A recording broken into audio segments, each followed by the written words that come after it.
Hey everyone, welcome to Streaming from the Multiverse. And well, technically I just realized now because I just got the reminder that Hangout is going away tomorrow. So might as well make this be the last hurrah for many of us. So with me, I'll do the listing because whenever I try to have everyone else do their introductions, it doesn't go well.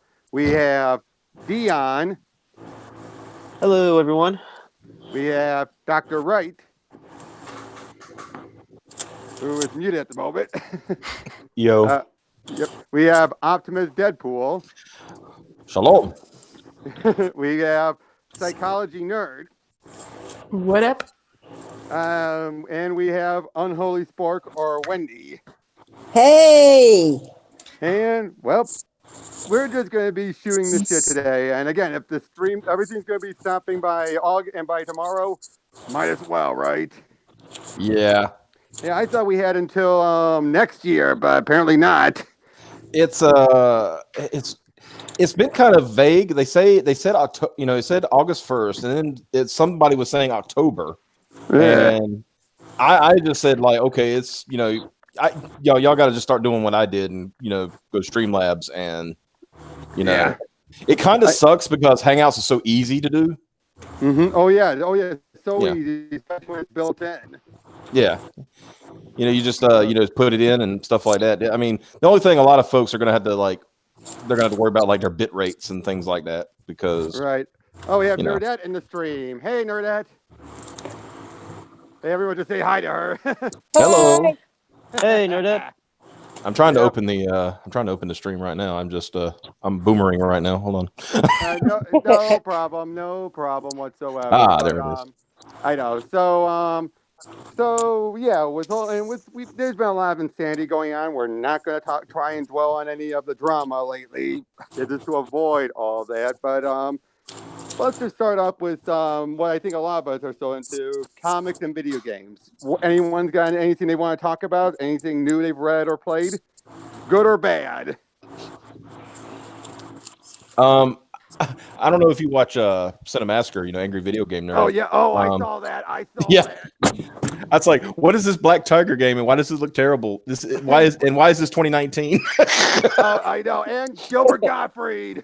Yeah, I was good to see Gilbert Godfrey. I was like, oh, I thought he got excommunicated from all media, but Yeah, well, for him to be able to take a gig like this, I mean, well, you got Macaulay Culkin, but I think it Yeah. tells you what level Godfrey's at, but he's good with it.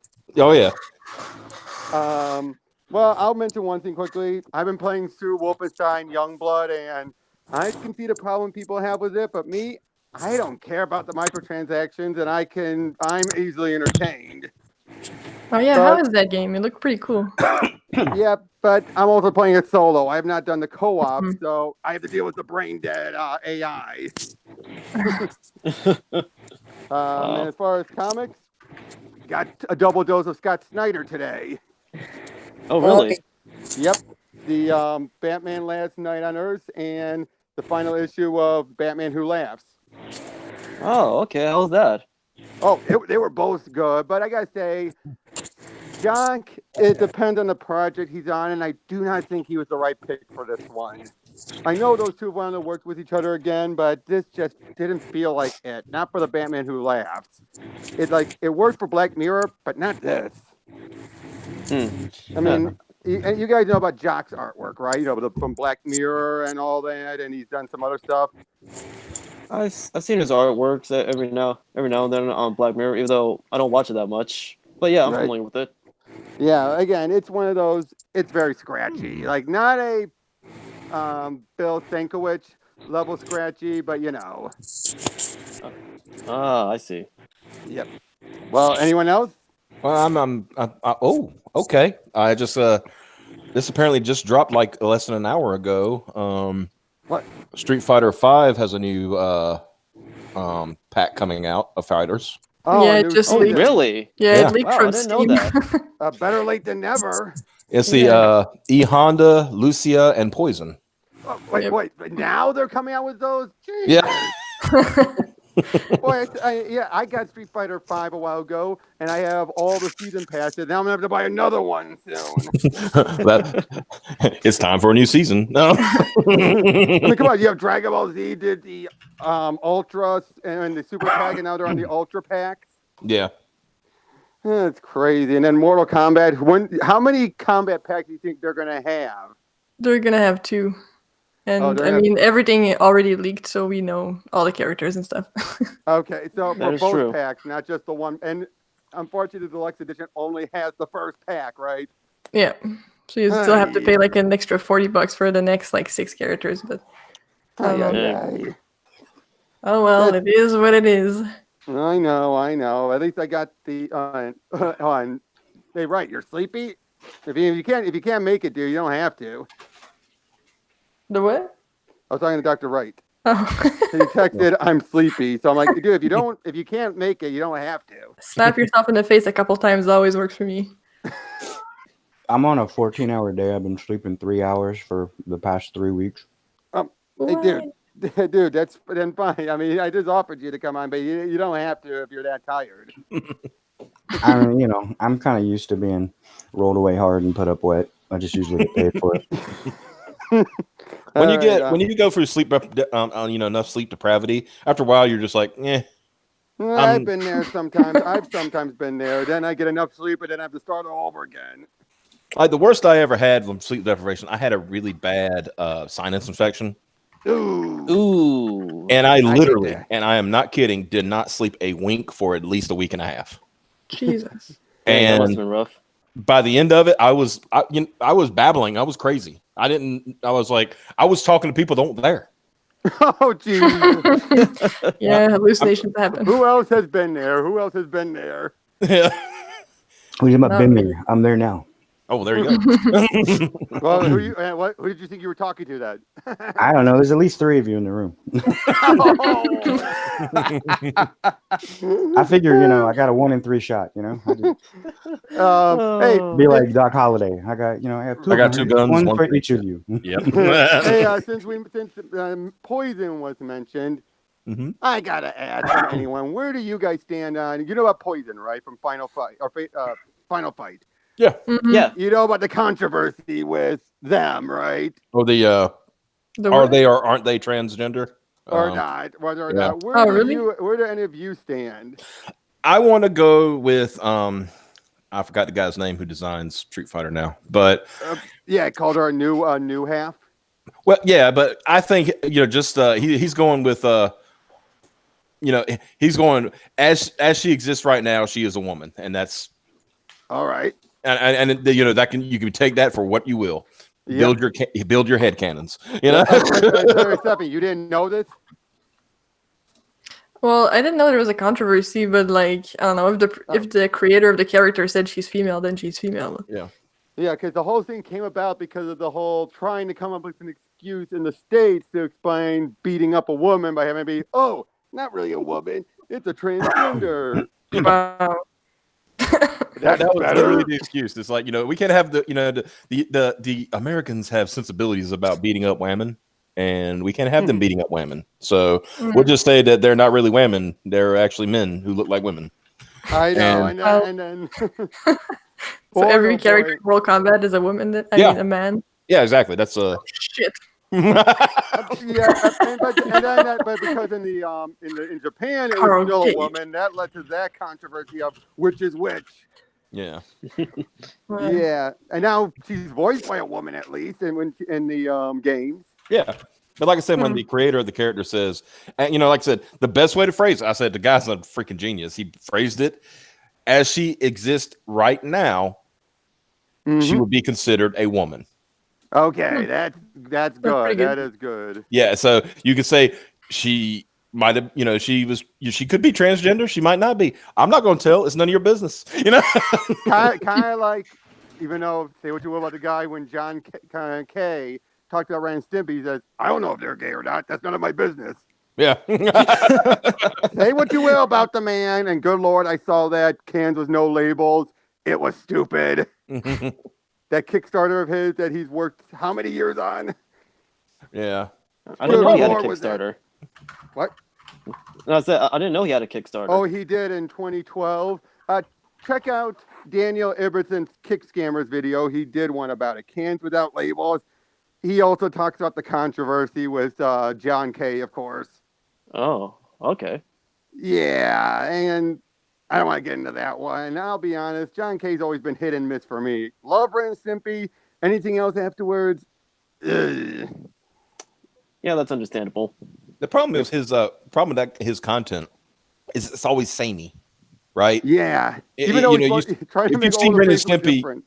Yeah, if you see Ren and Stimpy, you've seen all his content, because it's going to be the same everywhere he goes.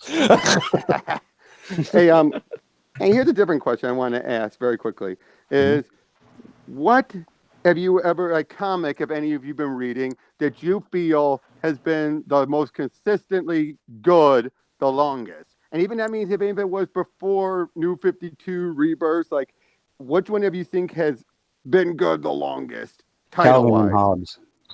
I meant recently. Like it's still in print today. Because I said you had to specify It has to be recently. something that's still being released right now, a comic book at one of the big two that has been consistently good the longest, even with character change, Really? reboots. You gotta go big too. Yeah. I mean, there's two Roberts in there, so we got big two. That's like Well, I'll just say this for me, it's the Flash.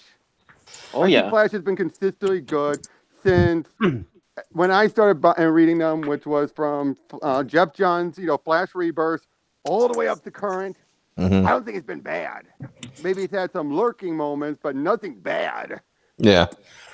I haven't seen like anything to just to like outright people say this isn't the Flash that I would remember. I mean, besides it being like, Barry, of course. Well, I mean, there was always that that fan base that clamored for Barry. I could give a crap less about Barry Allen personally because I always like Wally, but oh yeah. But I don't hate Barry. You know what I mean? It's like I thought Barry in Crisis on Infinite Earths served the purpose of the shocking death that nobody was expecting. Besides Supergirl, you know what I mean? But after Supergirl. Yeah, after Supergirl, yeah.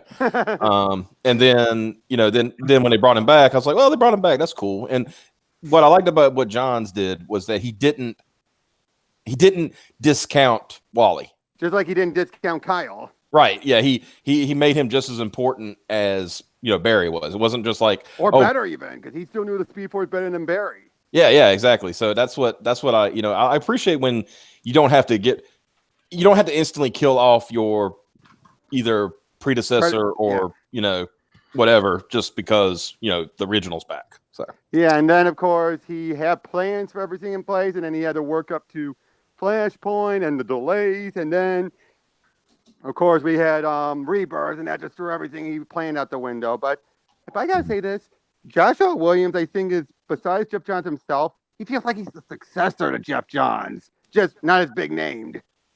I was gonna say that because he really handles the character very, very well, either Barry or Wally. And I know. Oh, let's say this. I talked to Scott Collins at Motor City Comic Con, and he made it no secret. He and Joshua were pissed about Heroes in Crisis. I don't blame them. Yeah, they were so pissed, and they said, "We're going to do what we can to fix it." I don't think he knew about Scott Lobdell getting that, Wally book. Hopefully, Lobdell can do some good. Lobdell is very hit and miss. I mean, I know Tristan's in the chat. She loves him on Red Hood, but I don't know. Maybe she's the only one. I'm kidding. I like him on Red Hood as well. Well, the thing is, it's like with the Heroes in Crisis thing, it's like it goes back to kind of like things we've complained about in other books. This is not Wally West. That's not how Wally would. Oh no! Oh no! Definitely. If Wally had accidentally killed a bunch of people, he wouldn't try to hide. It's also the way he did it. It's also the way he did it. It was just like, wait a minute. The Lightning's never done that. What the hell? Okay. Tom King is the worst writer of irony there has ever been in the world. This is what he's done. Yes. No, look. This is what he's done. We have Mr. Miracle, the man who can escape anything. What's the one thing he can't escape? The torment inside his own head. during have after trying to Batman. well, okay. The greatest detective. What's the one problem or mystery he can't solve? Himself. You have Flash, the fastest one of the fastest, but the fastest man on Earth, we'll say. What is the one thing he can't run away from? His own guilt. Okay, I get that. Look, I want to get into a Tom King argument here. Okay, a guy. It's not an granted, to be argument. Oh, We've man. been over. There's no that. argument. I mean, there's no, that's objective. What I just said is objective. So there's no argument. I'm making a Okay, statement. fair enough. I'm just I mean, you know Tom where King's characters can be anyone, but they're always Tom King. I would just say this. Once Batman and Catwoman is done, unless he really can wow me with the first issue, I am done. I am not bothering with that Strange Adventures book. I am not bothering that at all. After I think even Catwoman is him. I think he wants to be a girl that takes control of Batman. That's what he really wants. I was honestly disappointed with the announcement of the new Strange Adventure series with Adam Strange, because I could picture someone else writing like Adam Strange than Tom King. Yeah. It was both a surprise and a disappointment because we seen how Mr. Miracle started off really good, but then in the later issues that all came crashing down, and I would don't say, wanna sorry. yeah, it's fine. But what I say with Strange Adventures and Adam Strange, I don't want to see that happening to Adam Strange, because if I It's not. It's going to be a Trump allegory. which is why, and I face palmed at that announcement, like why? Why? I'll tell you why. Do you know what Tom King really wants to be? He wants to be a literary writer. He even poises himself as this Colin. Let's see, the guy who wrote "Let the Great World Spin." Mm-hmm. You always remember that. You remember that interview that was like Tom King and God bless Colin Frank Miller. McCann. That's the guy's name, Colin McCann. He wants to be Colin McCann, but he's not a good enough writer to be. So he's writing comics instead. Oh, I think he's trying too hard to be Alan Moore. Well, it's funny because if you look at that interview that he had where he was there with Frank Miller, right? Mhm. Oh yeah, I remember. And he said something like, I forgot, it was some dumb thing he said about why can't it was something to the effect of, why can't you put yourself into Batman? And then Frank Miller's like, it's because he's Batman. No, Frank Miller said Batman can be anyone. Why does he have to be you? right. Yeah, and then he had this look of like, I've just been thoroughly destroyed, and Oh man. I mean, that's a good point. Why would a billionaire want to be Tom King, right? And I'll say this. I will admit this with City of Bane. That first issue, no, I am not going to say it was shit. It at least got me like, what's going on here at the very least? Wondering what the hell. But then you see Gotham Girl, and I'm like, oh, why? I mean, a car wreck makes you go, what the hell's going on here? But, you'd rather get through it than be stuck in traffic for 2 hours. Hey, I was all to say this. It's still better than the Nightmare arc. You're not wrong. I mean, I think if this is supposed to be his farewell to the main Batman title, I could think of worse ways that he could have done it.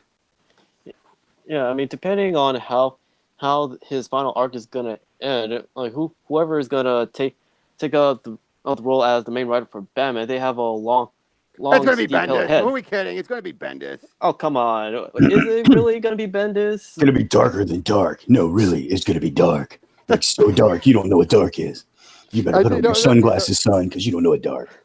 Anyway, And let here's me guess, they're gonna probably age up Damien too, even more. So he's already 13. They're gonna probably make him 18 or something. No, We're just gonna know. They're gonna because the light of Batman is his associates, right? His family.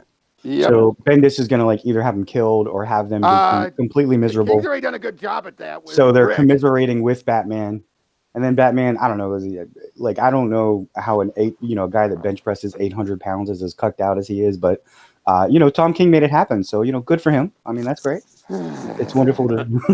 Again, I still personally feel with Bane and everything. I still think this is one of the better Banes that I've still seen in a while. Even if it goes way out in the villain suit territory, it's still better than some other interpretation of Bane, especially the new 52 version of him, where they went the muscle head route. Again, you're not wrong. So again, I Yeah. think that's the main reason why I'm a huge Bane fan. I think that's why I've been so lenient with King. It's like it's still an awesome Bane. Heck, I'm still feeling it's a better Bane than what Dixon did with his maxi series. That's like worshiping, it's like when you're a college football fan and you got a new freshman quarterback, right? Mm-hmm. And the freshman quarterback is like 25% for like 16 interceptions and 5 touchdowns, but he threw one really perfect 70-yard pass. Okay, you're not wrong. Hey, you remember that? You remember that one good play that always gets on Sports Center? Yeah, but for me, with Bane is one of my favorite Bat villains. He's right up there, and like next to Joker, Bane is near the top. I mean, there's people like, economically, what you get out of something is called utility. Yeah. And, if that's your utility, hey, man, so be it. All right. Now, Yes. since with Stephanie, quick question with Mortal Kombat, with the recent games and all that, from 9 to 11, would you say that was a good trilogy at all the way 11 ended? And if you count it from an arc from what was after Mortal Kombat 4? Deception. Deception. Yeah. Deception. From Deception all the way up to this point, where this is the first legit and close we had to a happy ending since that game. Would you say this was a good finale in that regard? So as a trilogy and as a long arc since Deception, would you say this was a good finale for 11? I think it was disappointing. I don't know. I would have liked to see what Liu Kang and Kitana how they would have changed the world, Mhm. what they would have changed. But I guess it was a good ending, so I can't complain. All right. Anyone else got a comment to say on it? The only thing I know about Mortal Kombat is I want the one-up arcade. That's Yes. yeah. That's about all I can say on Mortal Kombat right now. I mean, I keep it with the All lore right. as best I can, but I haven't played in a long time. So Well, in my case, I will say this. I think for the trilogy's sake, it was good because in a lot of ways, one could say everything from 9 to 11 has been trying to prevent the damage that was done in Armageddon. And basically, I always saw 11 as basically Armageddon catching up to everything. So in a way, this ended up giving us a better ending than Armageddon did, which was everyone dead completely with no chance of Shao Kahn winning. Yeah, but then they kind of with 9, they just did all that again. I don't know. It was Well, I weird. know, but it bought time is the way I see it. Yeah, It bought yeah. them time, and then everything just started falling apart again. All because of Raiden. It's always All his because fault. of Raiden. All because of Raiden. And All well, because of technically all Raiden. because of Kronika, since Oh. she's the one that Yeah. keeps on making sure Raiden and Liu Kang keep on butting heads. That's that. true. yeah, I as a Raiden fan, I don't like this whole let's job out Raiden to everybody. Hey, you gotta give. I'm just blanking on the voice actor's name, but the guy who does the voice for him, who I've met, I can't believe I'm forgetting his name, but he's probably the best. Besides Christopher Lambert, I can't think of anyone better for Raiden. Yeah, I felt sorry for Lambert in the Mortal Kombat movie. The reason why he didn't do a whole lot, right? Why? Oh, because I think because he is partially blind. Yeah, he was literally at that point going blind. So Oh, he what? Oh, Oh, literally? really? I didn't damn. know that. yeah. Okay. Yeah, he was already partially blind, but he did Mhm. Highlander and stuff like that, so you knew he Oh, could do Epcar. stuff. Richard Epcar is the voice actor's name. Cool. Yeah. And like I said, he was partially, and then as they were doing that, he was starting to go fully. If you remember, it was soon after that they did the Highlander and game. in-game. Yeah, in game with where you had the two Highland. You Yeah, had they the killed two, him off, and they killed him off. Yeah. And it was so clear that they had when he was doing it, he was swinging around like a slugger. And Mhm. yeah, when they had his stunt double, the stunt double was like, It's kind of like if you look at later seasons of Walker Texas Ranger, Mhm. those spin kicks, you could tell that wasn't Chuck Norris. You can see this guy has a much more bushier beard than the guy who's the Chuck Norris. Hey, but you know what? Right, Him and his wife looked really good on those gyms. You know, the, Oh yeah, Total Gem. Yeah, I've been telling you. Come on. Yeah, but I will just say this though with Lambert, though, it's the fact that he still wanted to come back for a third movie because of how bad 2 did. Tells you that he would still like the character at least. no, it just told me he was hard up for money. Oh, really? Yeah. So I don't want I to detract the conversation away from Mortal Kombat, but technically this is about MK. I don't know if you guys can see my screen right now, but Oh yeah, we can see it. yeah, this is hold like on, hold on, let me- one of the new characters, and it's basically Cassie. So then I'm gonna have to freaking play Street Fighter 5. Look at her. You know that Yeah. that NPD costume? If they Why does give she that have to man Cassie, arms? what? Very strong lady. That's all. Come on. Yeah. She's Yeah, that basically does There look is like no Cassie. way Holy that chick shit, worked you're out to right. get Yeah, both yeah. arms. Yeah, I and get definitely still see the rest of Cassie in it. her. Well, I always look at it like this, since I watch a lot of like strongman competitions and female weightlifters and stuff. You just assume that they're strong, they're doing strongman competitions, and then go from there, and everything's fine. She just like every day she just does like arm She does wrestling, Atlas stones and but she doesn't. She does it stationary. She doesn't like yeah, she just use picks her- them up and puts them down all her the time. abs apparently, or her shoulders, Mhm. or her back, or legs. Yeah. Just arms. Yeah, fuck everything else. you remember that old Mhm. commercial where it's like this like meathead guy who was all like, he says, "Oh, so what do you do for a living? I picked up heavy stuff and I put it down." No, Dylan Moran had the again. greatest thing when he's talking about Dylan Moran is an Irish comedian. He's talking about Arnold Schwarzenegger, and he's like, "This is Los Angeles. I have this person. You know what he does? He sees a heavy thing, and he picks it up, and he puts it down, and he picks it up again. And me, I come across a heavy thing, and I say, well, it's a heavy thing. I'm going to go around it. But this man decided to do it a lot. You know what they did with this man? They made him governor." You know, I still say it's one of the funniest of the Arnold's bits. It's in the commentary for Conan when he says, "Oh, this is the part where I punch the gavel." No. The director says, "No, this is not that part." Oh, No. He's just so excited to say, "This Very is the part where I punch the gavel." What is the weightlifting video that he does? It is almost like coming. Yeah, he's all like, oh, the weightlifting, it's like it's like I am having sex, so all the It's time almost- I I am don't know, coming. but like I am coming all the time. I am coming all the time. I fucking was, love that dude. What was that? I forgot the movie. It's a documentary.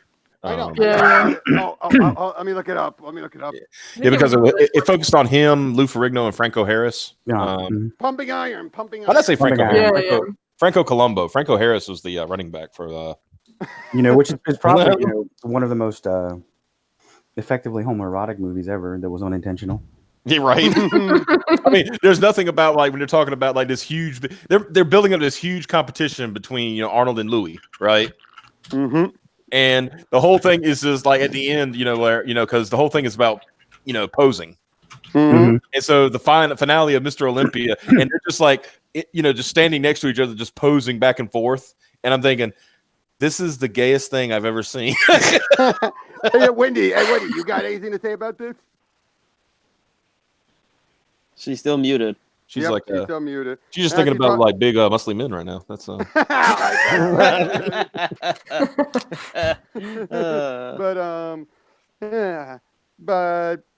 but yeah, I mean, yeah, but seriously though, here's a big question to ask: Mortal Kombat or Street Fighter? Street Fighter. Oh, yeah, man. Mortal Kombat. Mortal Kombat. All the way. I can tell you I why like too. both. I can tell you why. Because and this is sad, I can count how many times I won a one-on-one match with somebody in Mortal Kombat on one hand. I'd probably just lose that's not over and fair. over. That sounds like you're a sore loser. No, it's not that I'm a sore loser. I just thought, I guess PC and stuff like that, I do pretty good. But for some reason, on that, when I go one-on-one, you know what gets me? Block button. Oh, Block button.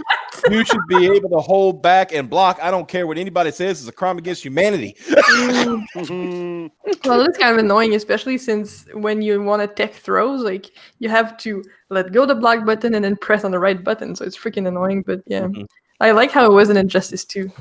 But Right. Hey, here's something else I wanted to point out. Back to comics for a second. I will also say this. You know, and I've had not just one, but two different stories recently that actually had a legitimately funny Joker. And it definitely was not Tom King, but it wasn't even Scott Snyder.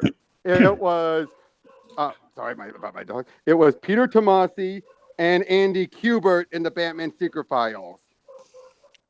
I've heard. What? Go ahead. Yeah, tell the joke. Yeah, because I ain't. No, I wasn't going to tell a joke. I was just going to say he was a stitch in that little story. Well, I heard Tomasi is like one of the better like writers right now. At well, yeah, he is, but he's so under utilized, and he knows it, but he accepts it. I mean, I still remember when I met him at Chicago Con, talked to him about Adventures of Super Sons and everything, and I brought up Bendis. You could tell he was bitter. It was like, yeah, I know. And I flat out asked him, wait, did he know he was going to write Young Justice when he aged up? Yes. He just cut me right off to saying yes. Wow. He knew, and Bendis knew already he was going to have both, and then he still aged up. Now, of course, we now know it's for Legion of Superheroes, but still. And you know, I was talking to some other people about this earlier. How much anyone? First, hey, Salem LeBlanc, hey in the chat. But how much you guys want to bet? Even though the Legion of Superheroes has been some of the most diverse characters already, to the point where you had a fat guy married to a hottie, and you had a legitimate two lesbian couples that's been around for a long time, how much you guys want to bet he's still going to just ruin it and just totally make everything worse? Oh, I'm worried.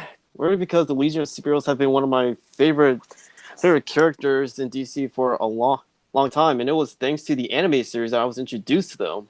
Mm-hmm. And I'm Bendis and Legion's like, why? Yeah. Why can't they get Dan Abnett and Andy Lanning for Legion? Well, no, those two are not going to work ever again. Oh, really? What happened? No falling out or nothing. Just Andy, Dan sticking to writing, and Andy, while he still does conventions, is mostly sticking to helping out with movies and all that. Oh wow! I didn't know he's been working in movies for a while.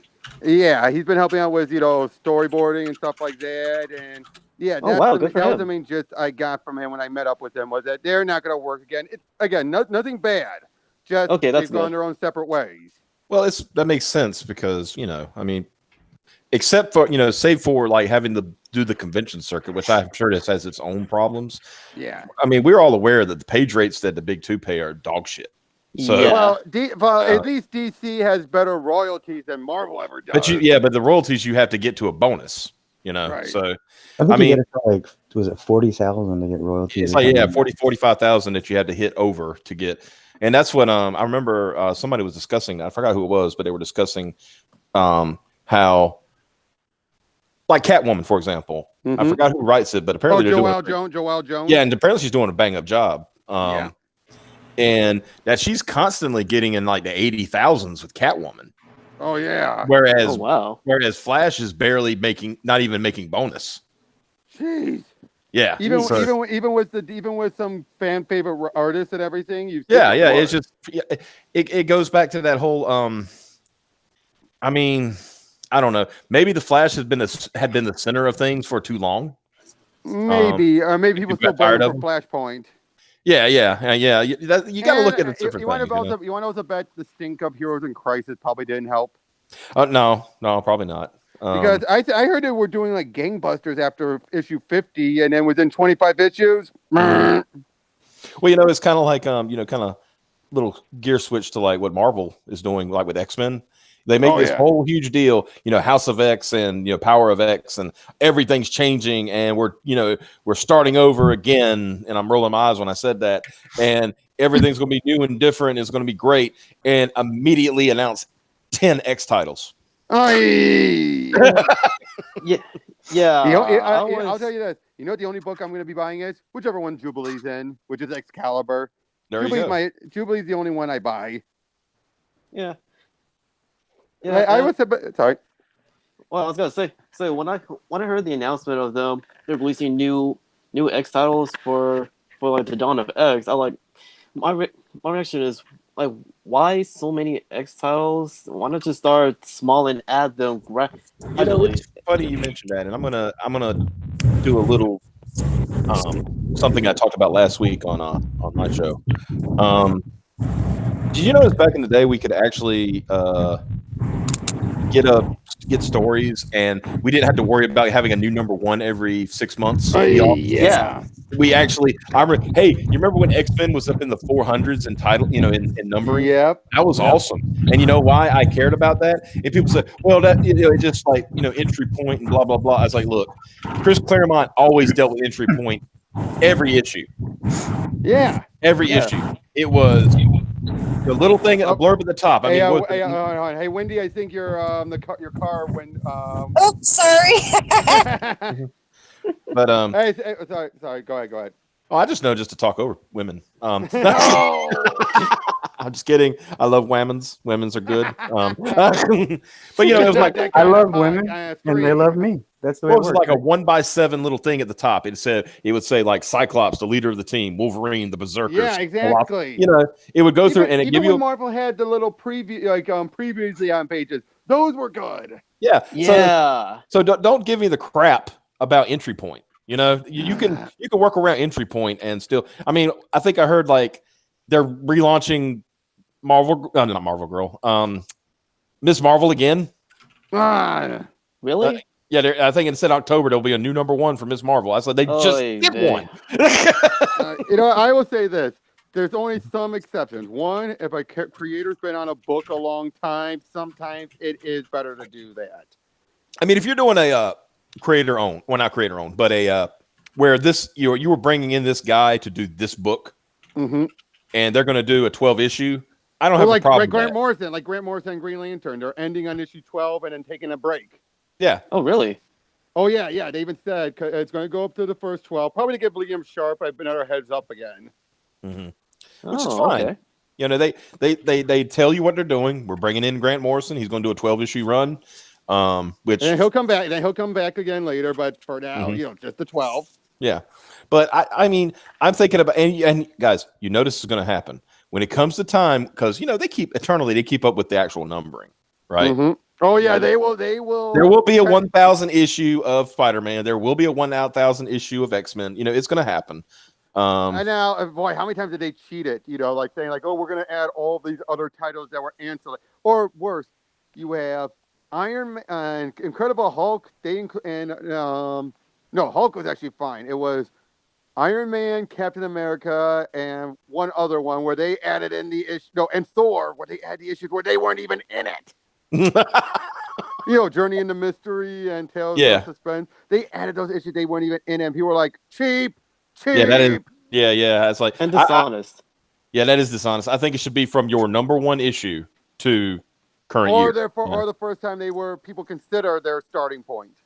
Well, you say, like for Cap, you don't include Avengers number 4, in my opinion. No. Yeah. I'm talking about like Iron Man, for example. Yeah, his legitimate. If you want to count like Tales or whatever, that's fine. You can count that one issue they were in, right? But don't count the entire run of Tales of Suspense or whatever. Speaking of one thing I want to mention, I don't know if anyone else has kept up with Wonder Woman, but I gotta say, G. Will Wilson has surprised me. It's not blowing me out of the water, but it's surprisingly tolerable compared to say Kelly Sue DeConnick on Aquaman. Oh, it's about understanding the character. Yeah, and I think G. Willow Wilson has a better understanding than others. I mean, it's not hard to screw Wonder Woman up. Right. You can. No. Oh, you yes, can. It is. Yes, it can be. Yeah. Let me put it this way: if you have a modicum of ability, it's hard to screw up Wonder Woman. If you don't have ability, it's very easy to screw up Wonder Woman. I can also say this about G. Will Wilson. She had me worried for a moment when you see this kid running around and this guy's ready to shoot him, and Wonder Woman chastises, the guy saying, "How dare you make a judgment?" You would have thought, like anyone else would have just ended there, but then turns out, no, the kid was actually working for the bad guys, and so you're like, oh, okay, that's a case where it actually worked, where it's like, oh, bravo, Miss Wilson, bravo, you put in your little speechifying, but then you turned it on its head. Yeah, I need to give catch props up. for that. Yeah, I need to catch up with her run on Wonder Woman. It's been a while, but when I read the first couple of issues when she jumped in, then it was actually not bad. The only problem I have is how she's handled Grail. She treats Grail more like a teenager. Which can't be the case because she's a grown woman and she's been a thorn on Diana's side for a while. Exactly. I mean, you go from where Robinson left off, which was consistent with what John's handled her, to yeah. Now, granted, the recent arc felt like a more better return for Grail, but yeah, I mean, and then one thing that really surprised me the most was she's been tapping into everything that's been happening with Wonder Woman. She tapped into the JMS arc. Oh. She brought back Nemesis from that. Oh wow! It's been a while Yeah. since anyone's seen him. No, the female Nemesis. Oh! That's the villain from JMS's run. Oh, I thought you No, were not talking the about male the Nemesis. spy. Not the guy Nemesis. The other Nemesis. That Nemesis. Okay. Yeah, the one that looks like Hela from Thor Ragnarok. Yeah. I've seen pictures of her. Yeah, the fact that, and I even asked her like, why'd you bring her back? And she's like, I felt she was a perfect foil to Diana. How she represents cynical and darkness to Diana's love and and all that. And I'm like, wow, that's doing more than the JMS Phil Hester stuff. And it actually makes sense of having a good foil for Diana. Since Cheetah's been jumping around. Now, here's something else I want to ask you guys. I've heard so many people complaining lately about the Year of the Villains, and everyone's like, I've been seeing certain people out there saying how, I don't like how they're forcing me to have to buy all these, or they're forcing them into the crossovers. Personally, I feel Year of the Villain has been one of the better events because you don't have to. Yes, it butts into some titles. Yes, but I still think for some of them, it's actually helped them out. For others, it's interesting, like depending on who they're able to work into. But you don't feel like you have to buy them all, which I think DC's done that better than Marvel ever has. The optional tie-in books. Would anyone agree with that? Yeah, I can attest to that. Yeah, that's what I mean. That's fine. Like, I mean, the only thing, like you said, I've always said about it. Like, I remember back, with Infinity Gauntlet, Infinity War, Infinity Crusade. Yep. They had Infinity Gauntlet. You didn't need everything. Infinity War and Crusade, you did. Yeah. It's like they learned the wrong lesson from. Yeah. And even when it's a kind of like Year of the Villain, where it's supposed to be a line-wide event, you still need to buy everything to know what's going on by the end. It's like I remember it specifically for Infinity War that there was a scene in the actual Infinity War. I think it was issue 2. It was the last panel. Where they discover the gamma bomb. And it goes off. Yeah, and I always remember because it was funny because I remember Hulk and Thing and Thor were like fighting, and then they all had this look on their face like, uh-oh. Like, and Hulk was holding them both up by their like necks. I know. And then of course, that's still one of my favorite moments for Sue Storm. How she just, Yeah. Hey, it's a gamma bomb, but and she's continuing the energy, but she's still like, it's still here. Thor, do something, and Thor spins it out into space. Yeah, but the thing that bugged me was in Fantastic Four, they did the exact same panel. Just by a different artist. Well, that's not always bad if it's intersecting. Yeah, but it just, what was the need for that? We already seen it. If you're following Infinity War, I think that's meant to be if you weren't reading Infinity War. Yeah, but at that point though, if you're doing a company-wide crossover, which Marvel is notorious for now, right? Again, I think DC's done better with the. Would you agree with that though? DC's probably done better. Think so. I think I so. can agree to that too. Yeah. And I think one of the last ones where you needed to read everything to understand it was probably to a degree, Forever Evil, where you need the Justice League issues to fill things in. But other than that, you didn't need anything else. Actually, no. I tell you about, you also need the Black Adam tie-in. But other than that, you didn't need anything else. Yeah, that's true. Yeah, can you name any other event since then? Where you needed everything. I just wanted to share this especially for Doctor, because I think well, he he already left. He Oh. already left. Oh, but Yeah. if he's watching, he can see this. I think he would. Oh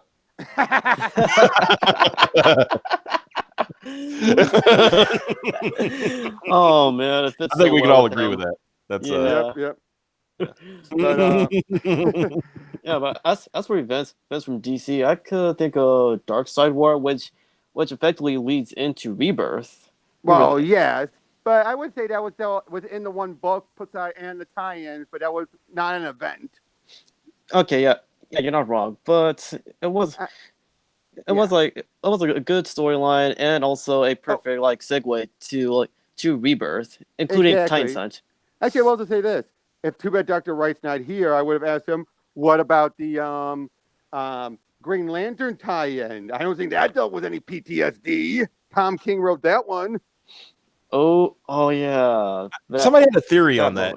moment. I remember reading a theory on that. I forgot who wrote it, but it was essentially that the theory was Tom King to get in, so he could get into the industry and things like that. Well, he did Grayson first. Yeah. But he did books. He did them in a way that basically gets you in, kind of thing. So and now that he's in, he's going to do whatever he wants. Right. So he became a big enough name that he thought he could do anything he wanted. Right. Yep. But then I think what bit him in the ass was what that old saying is from, if you hear from people who worked at DC, they'll tell you the same thing. The people, the editors and owners, and publisher at DC, they'll tell you these are not your characters. You are the stewards of these characters for the time being, and don't do anything to F up these characters. And I think he thought he had 100 issues. I think he thought that gave him carte blanche. And I think that's why if you notice, with 85, he's off, right? With his and then they're shifting him to a Batman Catwoman. It's the standalone series. That to me is a signal, just my opinion. I could be wrong, but that's a signal to saying, all right, that's over there. And it's basically, that's DC saying, we can decide if it's going to be continuity or not. Right. Oh. Because that's happened before. That's actually happened before. Now, something will happen in a main book and it said, well, it's canon now. Now, here's the big thing, though. There's apparently the rumors of they're having talks with Warner Brothers, which is kind of everyone to speculate they are going to marry up with Catwoman finally because he has the clout now. Where do you stand on that? No. You don't think they are? No, I'm just saying they shouldn't, but they may, but I don't think they should. Well, I'm one of those who wouldn't mind it. I know, again, people like you, Nerdad, and others don't like it. I'm a fan of them. So again, I'm a Spider-Man Black Cat fan. Well, you're entitled to be wrong about that too, but No. I know it would never work in the main series, but I don't care. I would find a way to. If they had like an Ultimate Style title or something like that, yeah, that'd be fine. Let's be except look how Bendis handles that in the Ultimate. No, I just said an Ultimate Style. I didn't mean like Bendis. Well, which wasn't bad for what it was. I loved how she seems like, wait, you're a kid and I want.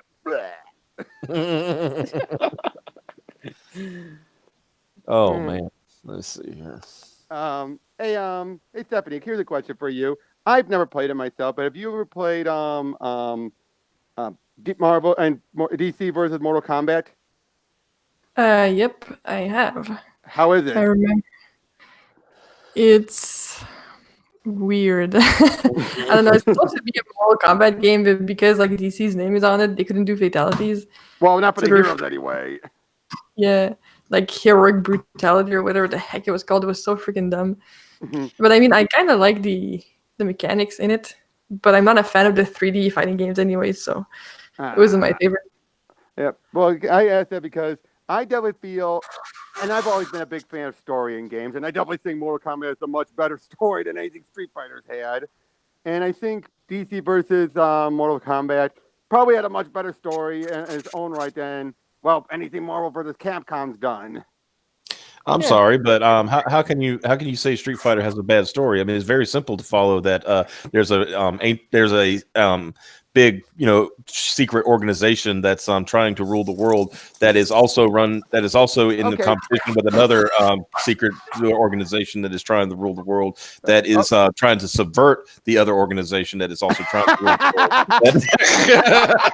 And let's also not forget the fact that 3 happens at the furthest point of timeline, and everything from 4 and 5 and anything else happens between 2 and 3, and then you have the alpha games. Yeah, it's a joke, but yeah, it's it's bad when even the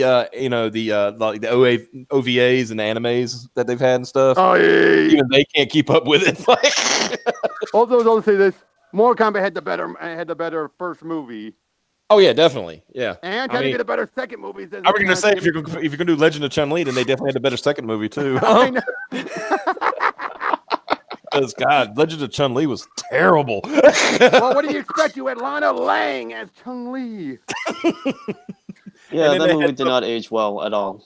And then they had this dude. I forgot who he was in, but the guy who played Bison. I'm like, he didn't. That's why I like Raul Julia in. Oh yeah, he loved that role. He loved the role, and the fact that he did it and he went ham. But yet that subtle ham, like it was hammy, but that perfect amount of ham. Get that ham. It was like a nice little over the topness of it that he knew. Guys, he's basically like in the movie. He's kind of like having that thing. Guys, this isn't this serious, right? Like, I know, especially when he's like, for me, it was Tuesday. Yeah. And thus a meme was born. Well, like one of my favorite ones is, I said that's just perfect, right? Yeah. Like they thought they killed. Here's the big question though: Raul Julia versus I forget the name of the guy who played Shang Tsung. I like to Kerry Tagawa. That was I think more than Raul Julia, he defined Shang Tsung. Let's be honest. Isn't he like modeled after in a new game? He's modeled after Kerry Tagawa. Yes, and he was in the second Legacy miniseries. Yeah, he's voicing him too in the MK11. See, that's good. I always like Kerry. He just because he brought the gravitas to the Shang Tsung. It has begun. Yeah. But the thing that personified me for Bison wasn't just the "It was Tuesday" line. It was they thought Guile was dead, right? Mm-hmm. And DJ looks at him. He goes, "It's very good news, sir. Congratulations." He said, "On the contrary, I mourn." And DJ's like, "Okay." Again, but because it shows that he still shows respect for his enemies. Yeah, it was just funny. He's just like, "On the contrary, I mourn." He's like, "All right." Hey, on a different, and now one other question. Since it just came out now, have anyone here ever read The Authority? I gotta do something. What? I'm sorry, you're getting choppy there. I'm not say all right. I gotta do something, but yes, I have. It's all right. Couldn't understand you again. He said he has read The Authority. I think. Okay. Yep. Yeah, I'll be right back. Okay. All right. Because then there's the omnibus that's out now that collects the first 29. Mm-hmm. Well, have you read it? No, I have not. Now that I think about it, I've never read The Authority. Ever read I know of The Authority. Know of it. Obviously, I just never. You ever read Planetary? No. I missed a lot. Dude. That was Wildstorm, right? Yeah. Wildstorm and Warren Ellis. Yeah, because I think what threw me off was wasn't it when after New 52 didn't they try to bring Planetary Stormwatch into the yeah that was Stormwatch, which Stormwatch led into Authority. Yeah, and I'm just like I don't know about that, but no, different stuff altogether. Yeah, but oh gosh, I was thinking about this. In fact, I was trying to switch gears on it since unfortunately I don't know too much about it. Right. People have been talking about since The Boys is now on Amazon Prime. Garth Ennis. Mm-hmm. Oh, here's the place about Garth Ennis is he hates all superheroes, but he loves Superman. Yeah. Does that make sense? Yeah, it doesn't. It really doesn't. Yeah, he respects Superman, but I think what my guess is. I think he thinks that everything else but Superman has been like, if Superman is the only thing that existed, that'd be fine. But everything else is diluted comics in his eyes. So that's why Superman gets the pass, because he was the first. Yeah. But if you think about that, he writes Superman so good. That's true. That's true. What was I going to say? Oh, yeah, but the thing was like there was I have no idea if they're going to touch on this in the series. All I know is I saw a bunch of people saying they went to watch it. I don't think the people knew what they were getting into with the boys. And they said they immediately shut it off. Sorry, I lost you. Oh, I'm sorry. I said people went in going to watch the boys and not realizing what they were getting into. Oh. And plus, this is Amazon Prime, so this isn't going to be like on A&E or something. There's going to be no holding back, right? Oh, no kidding, no kidding. And I just wonder if they're actually going to do the Hero-gasm miniseries in the show. Oh Lord! Have you ever read that? No. Okay, let me explain what Hero-gasm is. All right. No, thank you. No, actually, no. Wait, I've heard of it. Yeah, it's a very. I can keep it. I gotta tell you, A Man in Lunacy. Superman is one of the best heroes. What the heck are you talking about? He just said Superman is the worst superhero. What the heck is he talking about? He's good. Man of Lunacy's got his opinions. Yeah, I know. Even though he's wrong. He's wrong, but it's fine. but no. So Hero-gasm, just like I said, I'm gonna give the very cleanest version I can give it. Right. Mm-hmm. It starts off like this, and we've all seen this scene in any superhero comic. All the heroes are gathered at the Capitol Rotunda in Washington, and they're the lead hero, the Superman analog. I can't think of his name. He's making this big speech about this intergalactic threat that is heading towards Earth, and that they're going to space to confront it. And they're saying, some of us are not going to make it back. And this and that, the other, but know that we're doing this for you, and that we love this world, and we're. I'm looking at the first cover. I know that one. Yeah, and blah blah blah. They fly off, like they're going into space. They arc back down towards an island, a private island, and then the lead hero says, "Okay, everyone, let's fuck." So it was a lie. It was all a lie, just the bang. Yeah, there it is, just so they can have a massive orgy.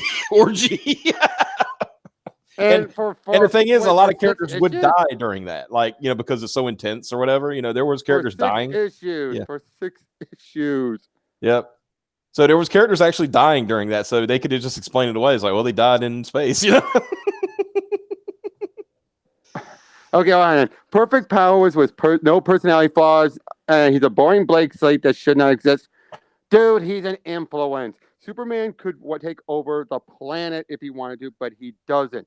And I'm sorry, that's one thing I always bother. Whenever I hear people say stuff like, "Oh, if I had Superman's powers, I'd be an asshole." So I'm like, so you'd be Lex Luthor then? Yeah, I mean, you're right about that. I mean, Superman is he's the Boy Scout, right? Yeah, I mean, that's kind of. But he's also always asking himself, "Do I do enough, or am I doing too much?" I mean, yeah. I mean, if you want to get down to it, I mean, in his earliest incarnation, yeah, he was kind of a jerk. He was.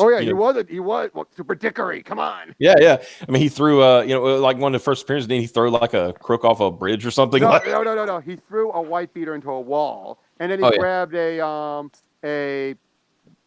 do you call it again? The kind of people who spend money for a congressman. Doing some bribery.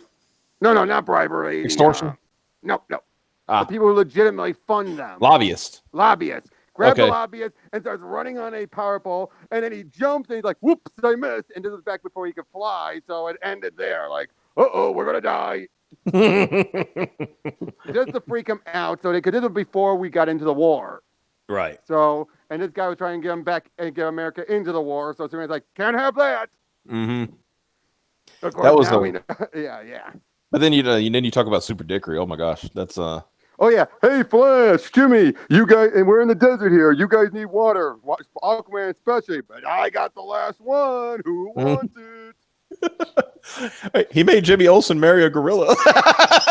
Oh no, he then adopted him as son and then abused him. Yep. He made himself the Pope. I still also remember there's one in Super Dickery. This was Lois bitchery when she's like, "Hey, Superman, I'm a black woman now." Yeah. And if I remember, what is the way like, if you don't marry me, you're racist or something? I don't think it was that far, but it was. Okay, I remember someone said that before. Yeah, I don't think it went that far. There was a You have, Oh gosh, there's so many that are like. hey, dude, don't you have to get going? Hmm? Don't you have to get going? It's 9.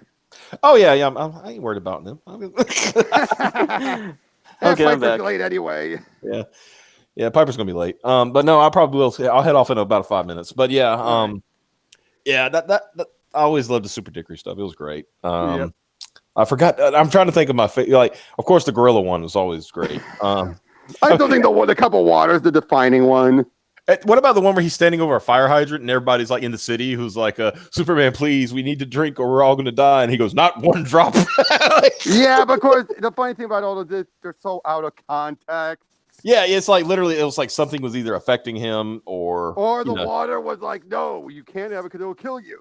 Yeah. All for that simple sensation of like, what's this? What's gone up with Superman?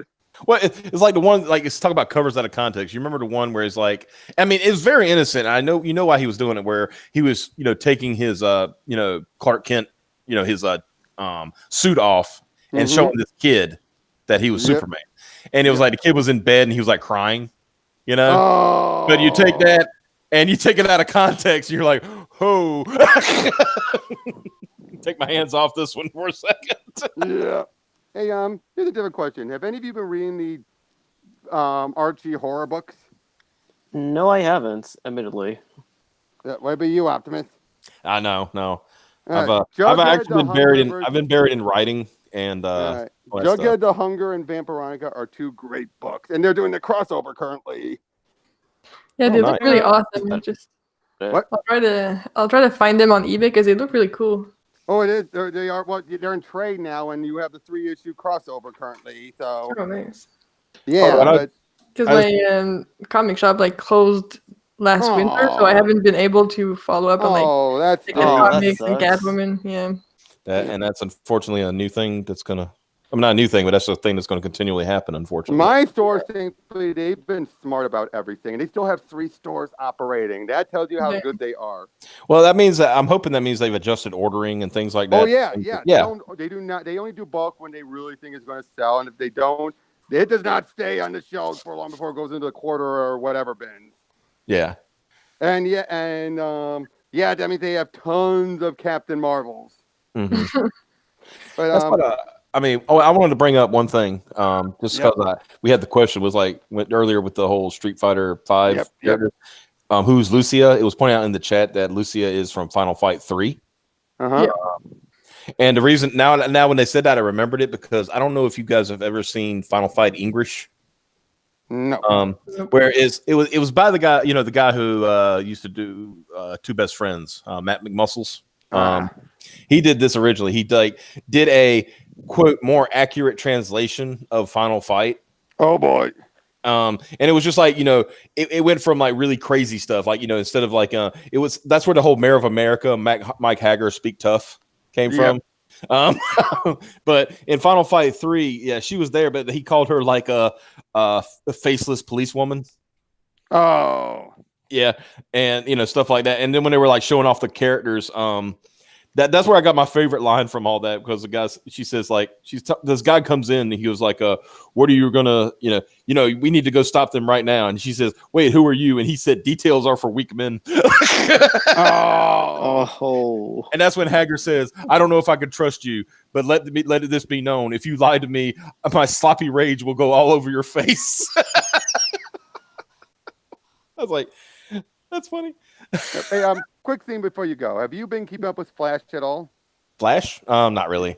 Well, you keep. I will say this: the recent Flash Year 1, it actually did something that again was very Jeff Johnsy like, and that is now it's still playing off of with what Scott Snyder's done in Justice League, where they brought in the Still Force and all that.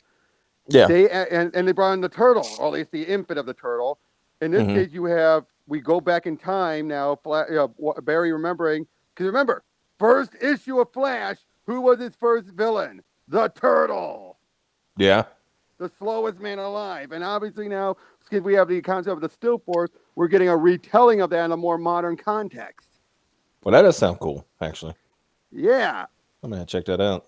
Yeah, and it's basically now, of course, it's stuff like Barry's gone to the future for the first time, finds out that the turtle takes over and all that. But so it obviously modernized it. It's not just simply that, but yeah, it's an interesting story. And Mm-hmm. but the other thing I love about Josh Williams, he played off some of the stuff that Jeff Johns left. Like he left the Professor and the Reverse Flash team up that was originally set up at the pre-Flashpoint.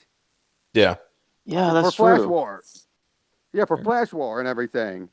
Although, from what I've been hearing, did you guys hear that apparently Flash War, the whole point of that was actually to get Wally set up for Heroes in Crisis? It doesn't I surprise did not me. know that. At this point, that doesn't surprise me at all. And that's the other thing that pissed them off because they told a really good story in the Flash War. Yeah. Where, basically, Wally's having these conflicting memories.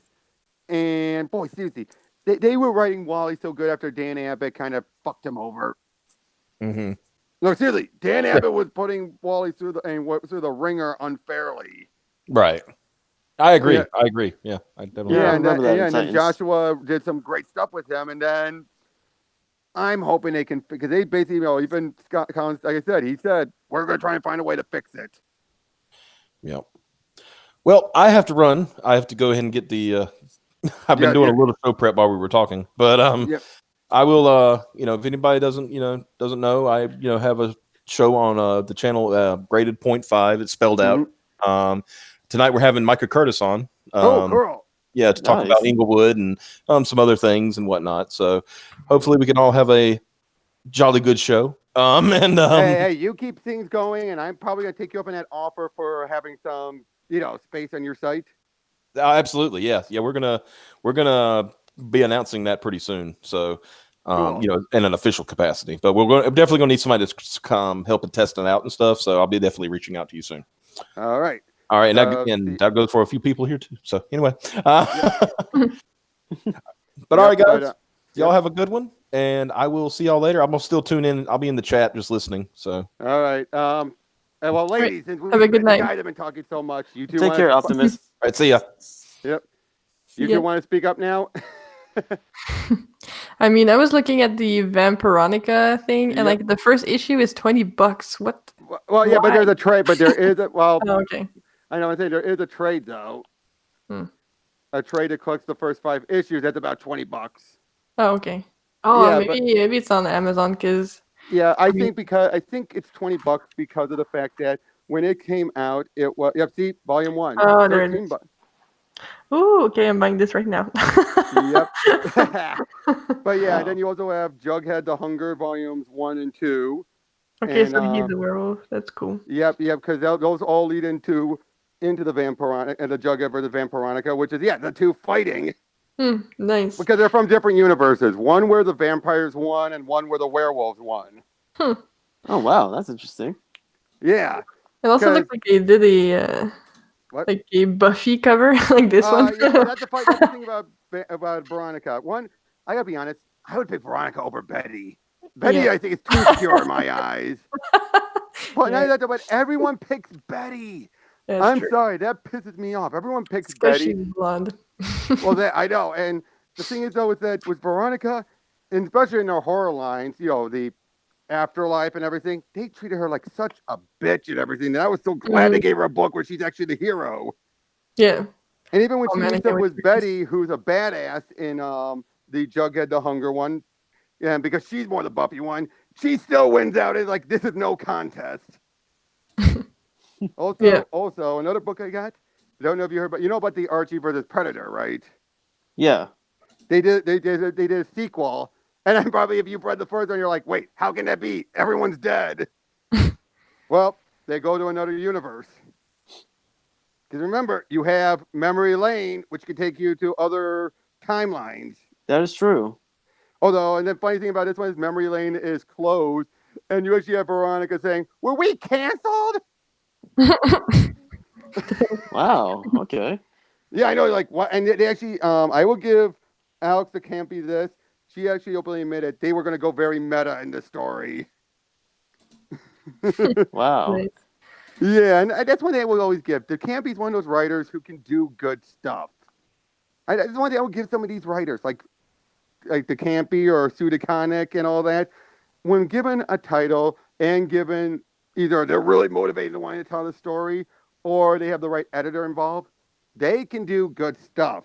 It's when they are given so much freedom and it's clearly they're not in it for the story or the character, they're just in it for the message they want to push, that they get preachy. Yeah. Yeah.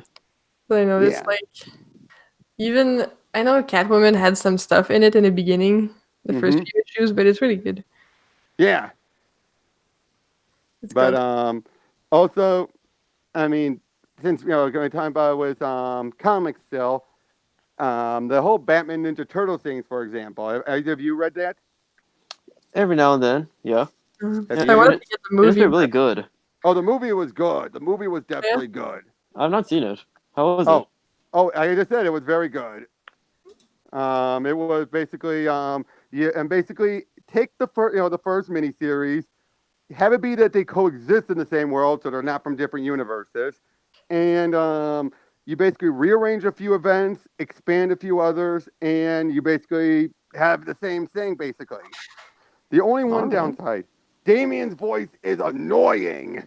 How Who It so? is? is so goddamn annoying. Everyone else is tolerable. You have Troy Baker doing, for the first time ever, double duty on both Joker and Batman, which is awesome.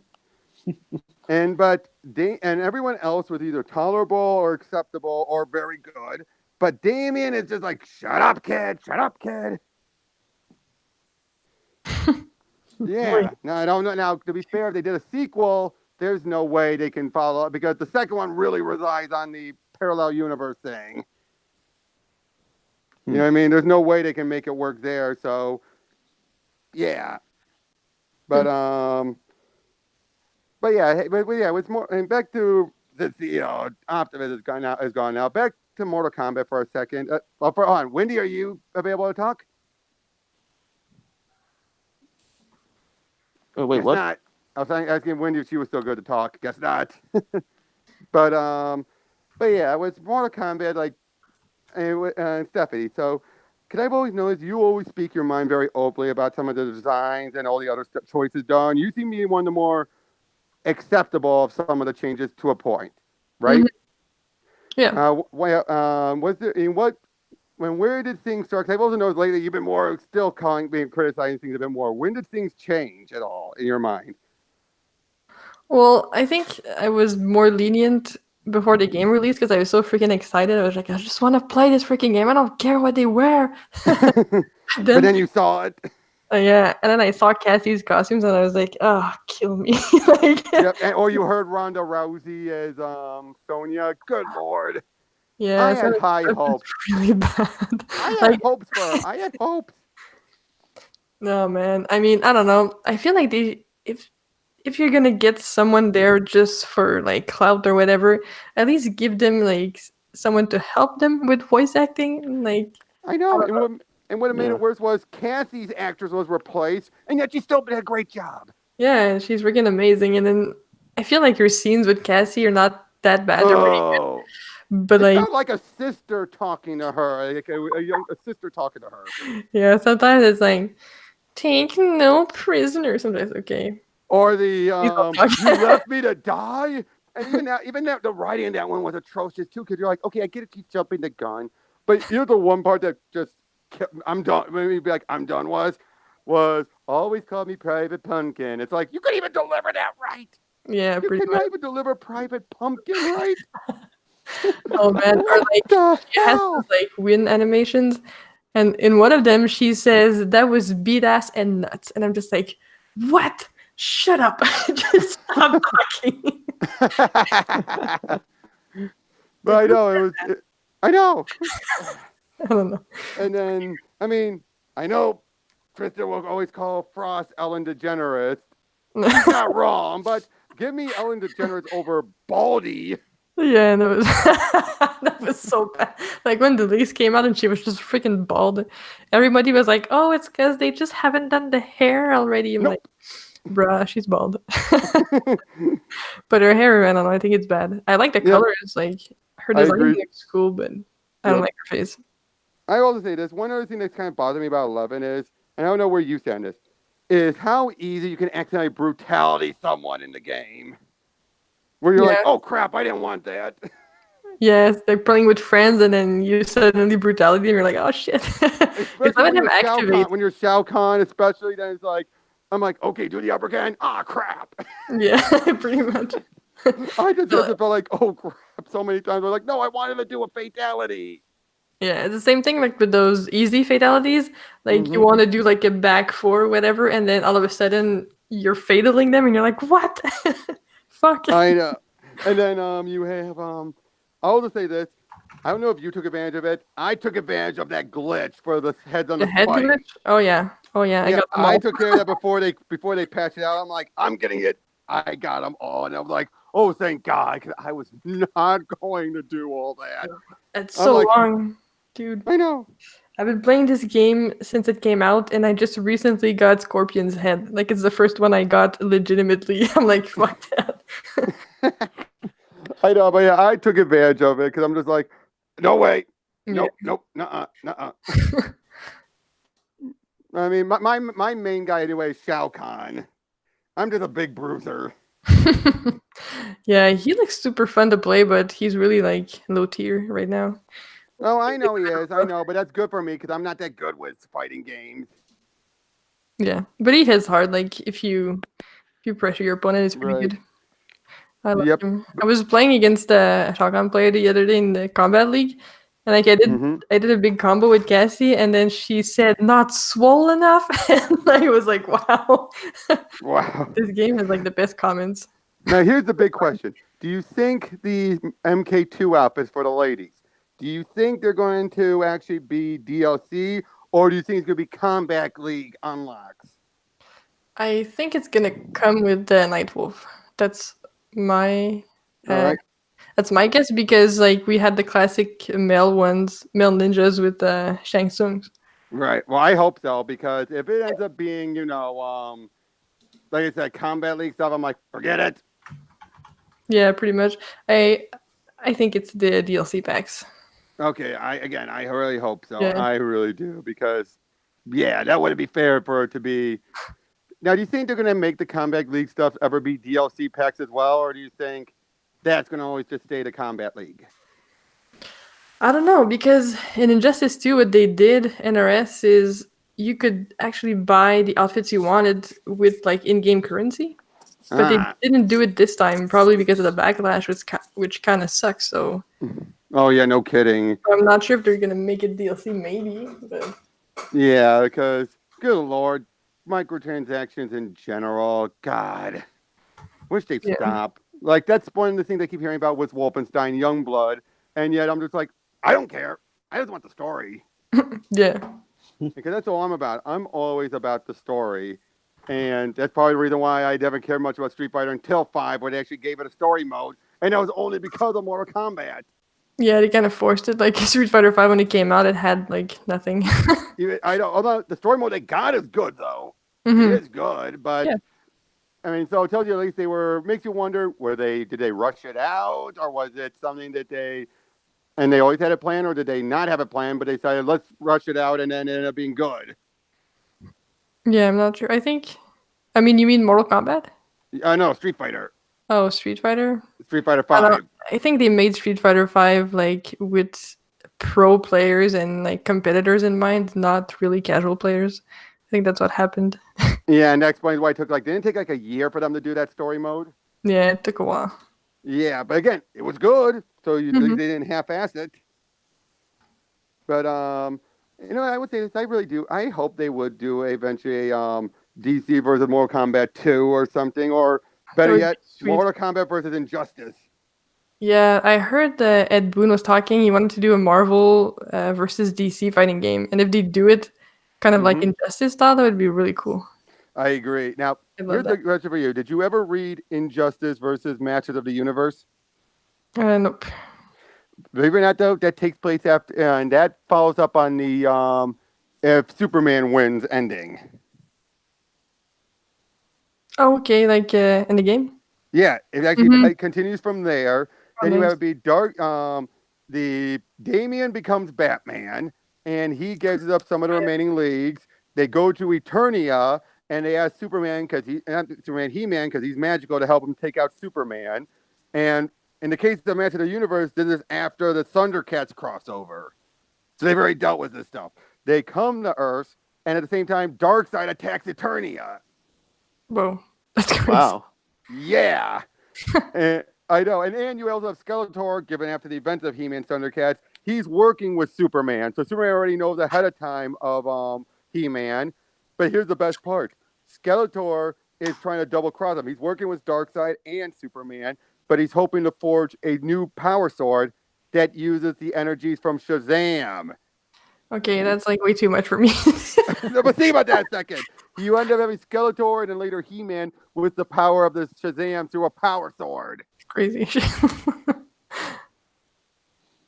It sounds promising. Sorry, Injustice Wonder Woman is a bitch. She was annoying, though. Yeah, there's no denying that. And then that she's a bitch for no reason. I mean, give me one reason why she's such a bitch. I don't know. They needed a female villain other I than know, Cat. but I'm talking an in-universe reason. Is there one, or she just always been this batshit crazy? Hmm. It's true. Yeah, I think it was explained in a one-shot issue or two in the prequel comics for Injustice. Mm-hmm. This is where they did a retelling, well, an alternate one for Wonder Woman, where at first it seems like everything as it was pre-New 52, but then later on you see that not everything is what it seems. Oh, so like what? The Amazons were always aggressive? No. No, it actually ties back to the first meeting between Steve Trevor and Diana. Oh. Yeah, so it turns out in the Injustice universe, Steve Trevor was actually a spy for the Axis powers who infiltrated the Allies. Okay, so it's basically showing that's why she's not so trusting. Yeah. Oh, wow. Okay, that actually explains a lot then. That actually explains a lot. But I'll say this, though. At least in Justice 2, I will give him props that after the first one, we feel like, oh, we have this other world, and wait, it's crossing over with a variation of the main universe. Crap. At least 2 did not crap out on that, and they mostly kept it to, the Injustice universe, besides Green Arrow. Right? Yeah. Yeah, I think Green Arrow is the only one who crossed back over. Yeah, that's true. Yep. And wait, how is Joker explained around again? Well, he only appeared as a hallucination for Harley. Yeah. Okay, so he's not an actual fighter then. Yeah. All right. And I gotta say, it always surprises me when it comes to say someone like Harley Quinn or Spider-Man, for example. Those are some actors where you can rarely find a bad performance. I mean, they're there, or it depends on it, but you can always say like, there's always someone who could be a fan of them. Whereas you have, say, Batman, again, good voices, but there's always, everyone says there's one definitive. But Spider-Man and Harley, there's multiple definitives. You're not wrong. You know what I mean? It's like, yeah, Batman, always Kevin Conroy, no matter what. But Spider-Man, yeah, almost everyone's someone's definitive. Harley, it's either Arlene Sorkin or Tara, or Hayden Welsh to a degree. I could definitely say Melissa Roach, maybe not, and definitely not Kelly Cuskett. From Big Bang Theory. Oh yeah. For the current series, for the current upcoming anime series. I mean, she's not bad, but Yeah, but it sounds like she was trying to channel Arlene Sorkin for Harley. No, I think Melissa Roach did that, but again, I think Melissa already has a natural Brooklyn accent, doesn't she? Yeah. Yeah, so and I definitely think Melissa Roach is the closest. Just that writing for that movie was atrocious. Yeah, it had some promise. I mean, the only thing bit I cracked up was when she farts in the Batmobile. It's like, Batman, it smells like discipline. I'm just like, that is so Batman. You agree? That was so Batman for him to say like, it smells like discipline. Yeah. So, but yeah, back to Mortal Kombat for another day because again, I don't usually get a chance to talk about all this, but with when you look at 9, 10, and 11, and yeah, you could say the character designs changed and all that. Would you, hey Stephanie, would you at least agree that 10 had the most cartoonishly looking of the designs? 10? I mean, Yeah. I would say 9. 9? Yeah. Okay. I personally. Oh, I guess Wendy couldn't stay in. Like, I don't know. I feel like Kitana and Jade had like the widest shoulders in this universe, but also the biggest butts. True. That's no argument. But I definitely think like look at Johnny Cage in 10. He looks so goofingly toony. It wasn't even funny. Yeah, that's true. I mean, I think most characters look really bad in that game, but I mean, I know. looking back, Look how Kano looked. Yeah, it's pretty bad. I Yeah, know, but they all do look cartoony. I think. Sorry. I mean, what I think looked more cartoony about MK9 was just the outfits. The outfits. I love the outfits. Like especially this one. Oh. Y'all can see Yeah, she's supposed to be military. Yeah, like I'm just gonna go to war with a vest and nothing else on.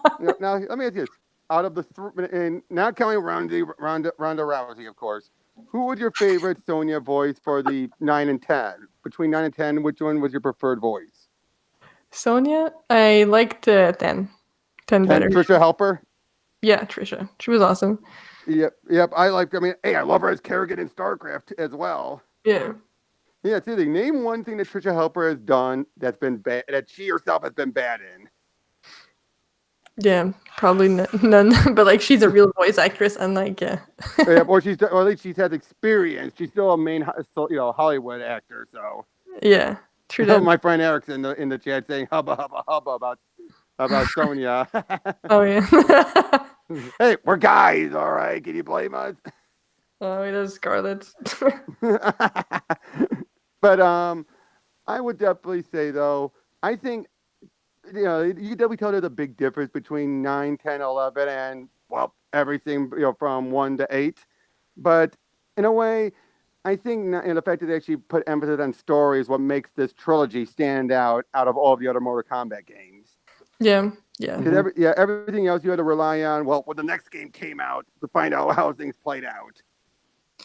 Yeah, pretty much. And like, I don't know, it's one of the few fighters that have an actual like good story mode. Yeah, it's not amazing, but it's freaking good. Like, right, exactly. And I gotta say though, the fact with the story mode is that you're given certain characters and you actually play through and you get to follow them. Now again, 11's kind of been all over the map with the story mode, but I think it definitely gave us some good closure before they wrapped everything up. Mm-hmm.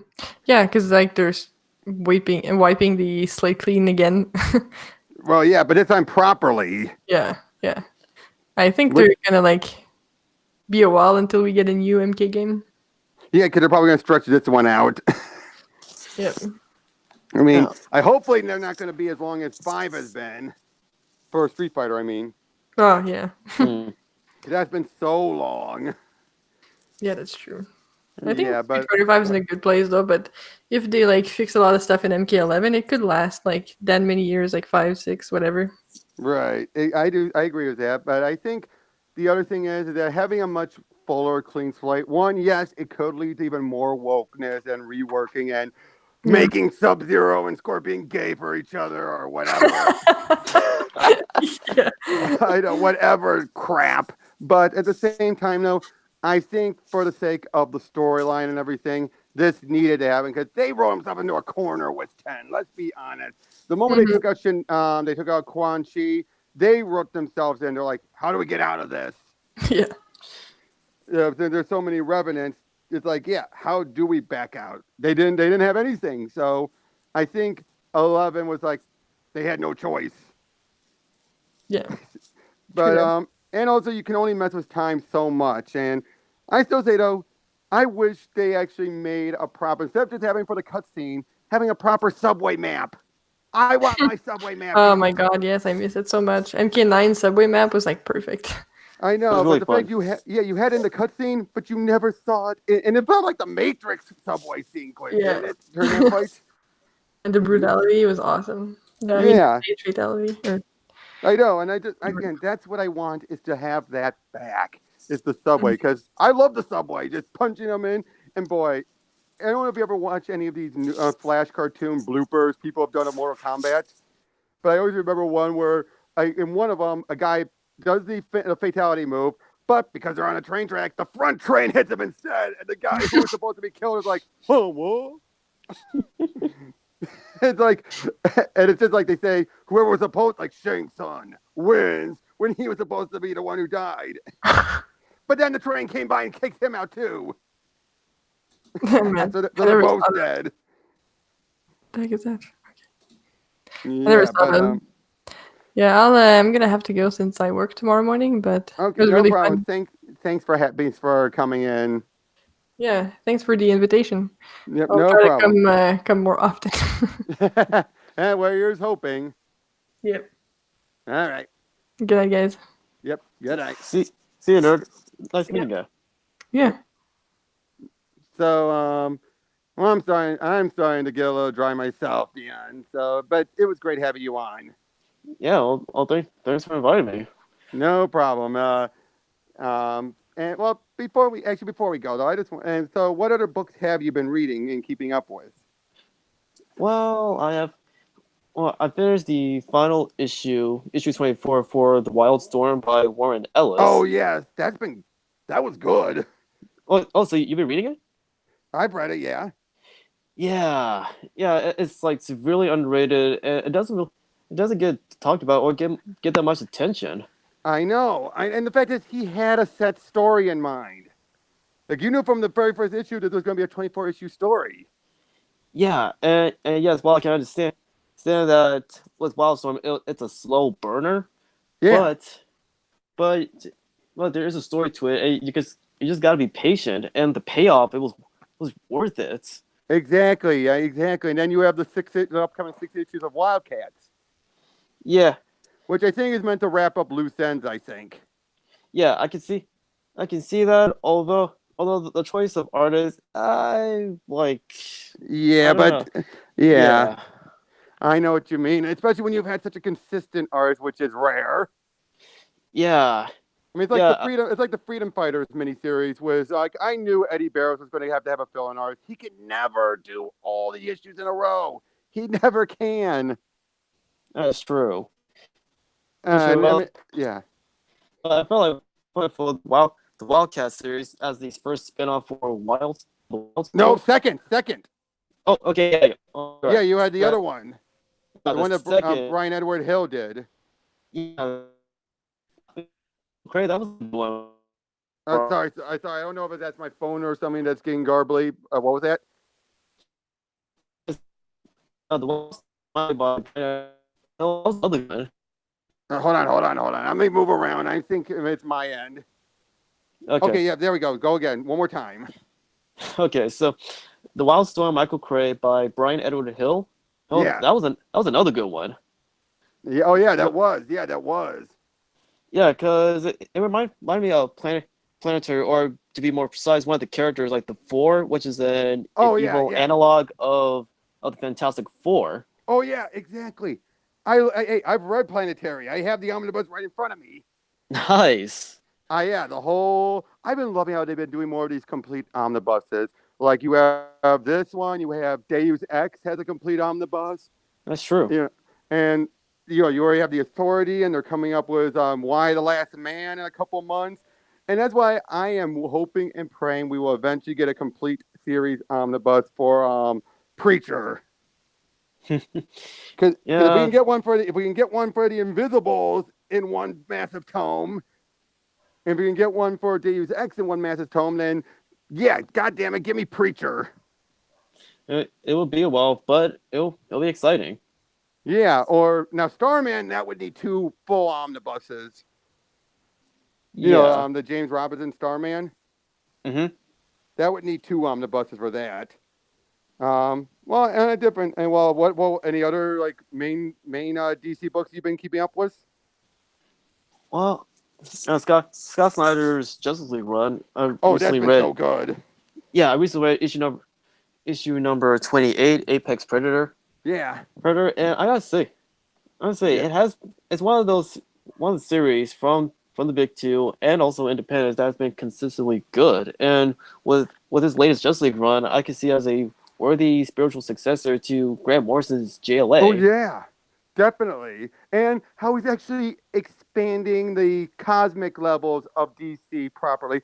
I never thought anyone could properly add more to the Anti-Monitor and the Monitor, but Perpetua and the Forger, Yeah, yeah, and that then was how something. and first you're like, okay, how are they gonna explain these? Are they just gonna disregard everything? No, they just revealed there was a crisis and a series of events before the universe we had, and I'm like, one that actually explains the off the what you and I thought anyway was miscounting on Bennett's part for Young Justice when he said there was like 7 crises, and I'm like, wait, even if you stretch it, that doesn't. How do you get 7? Then you find out, oh, that's why. Yeah, yeah, that Yeah, because is. that completely confused me. Because you're like, wait, 7? Okay, you have the original, you have 0 Hour, you can maybe count yada yada, and but it's like, what's the 7th one? But now you know there was the first crisis. Yeah, that actually, yeah, I like the origin between the three brothers and Perpetua, and yeah, that actually help explain more about the 7 crises coming from Young Justice Yeah, better than well the main title itself. exactly, exactly. Well, basically they didn't list them.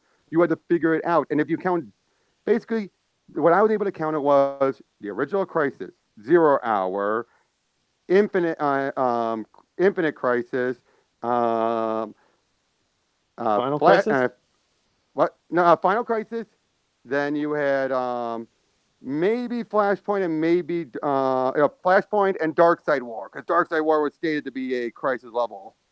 Yeah, that is That was true. 6. And I thought Metal that would be a crisis level event And because to a degree, yeah, but I don't true. think. But I don't think I don't think they officially counted that as one, because Okay, it was in Dark Side War where it was made very clear that was a crisis level because it reworked how the universe worked. that is true. Okay, so yeah, so Dark Knight's Metal that wouldn't technically count as the 7 crisis. So Yeah, so you would now we now know there was a first crisis before everything else. yeah, and and also the whole thing with the great army that Perpetual made, which is composed Yeah, of beings that are made of both human humans and and Martian Martians, DNA. which is what Lex is currently. Which I'm wondering how the hell are they going to come back away from that eventually. Yeah, because you need to have like a major depowering of Lex after the war between Justice and Doom. Exactly. Which, and that's the funny thing though. If I remember right, Snyder said he has all the way up to issue 50. We're not even close to that yet. No, no, What's going to happen next? I like the backup story, which explains on how and why Lex became a villain again after years of Oh character yeah, development of Hill and his heel face turn, which was organic and it was genuine. because he went back in. Well, one because this is, which I still love. This is not this. Even with the added 10 years from Superman, they thought to be this Lex was not as evil as he was in the pre Flashpoint era, Yeah, and basically because he realized Doom is the natural order of things. that is that is true. And like to see him like developing like this philosophy like going forward, like pretty much like causes character arc to come like full circle. Yeah, exactly.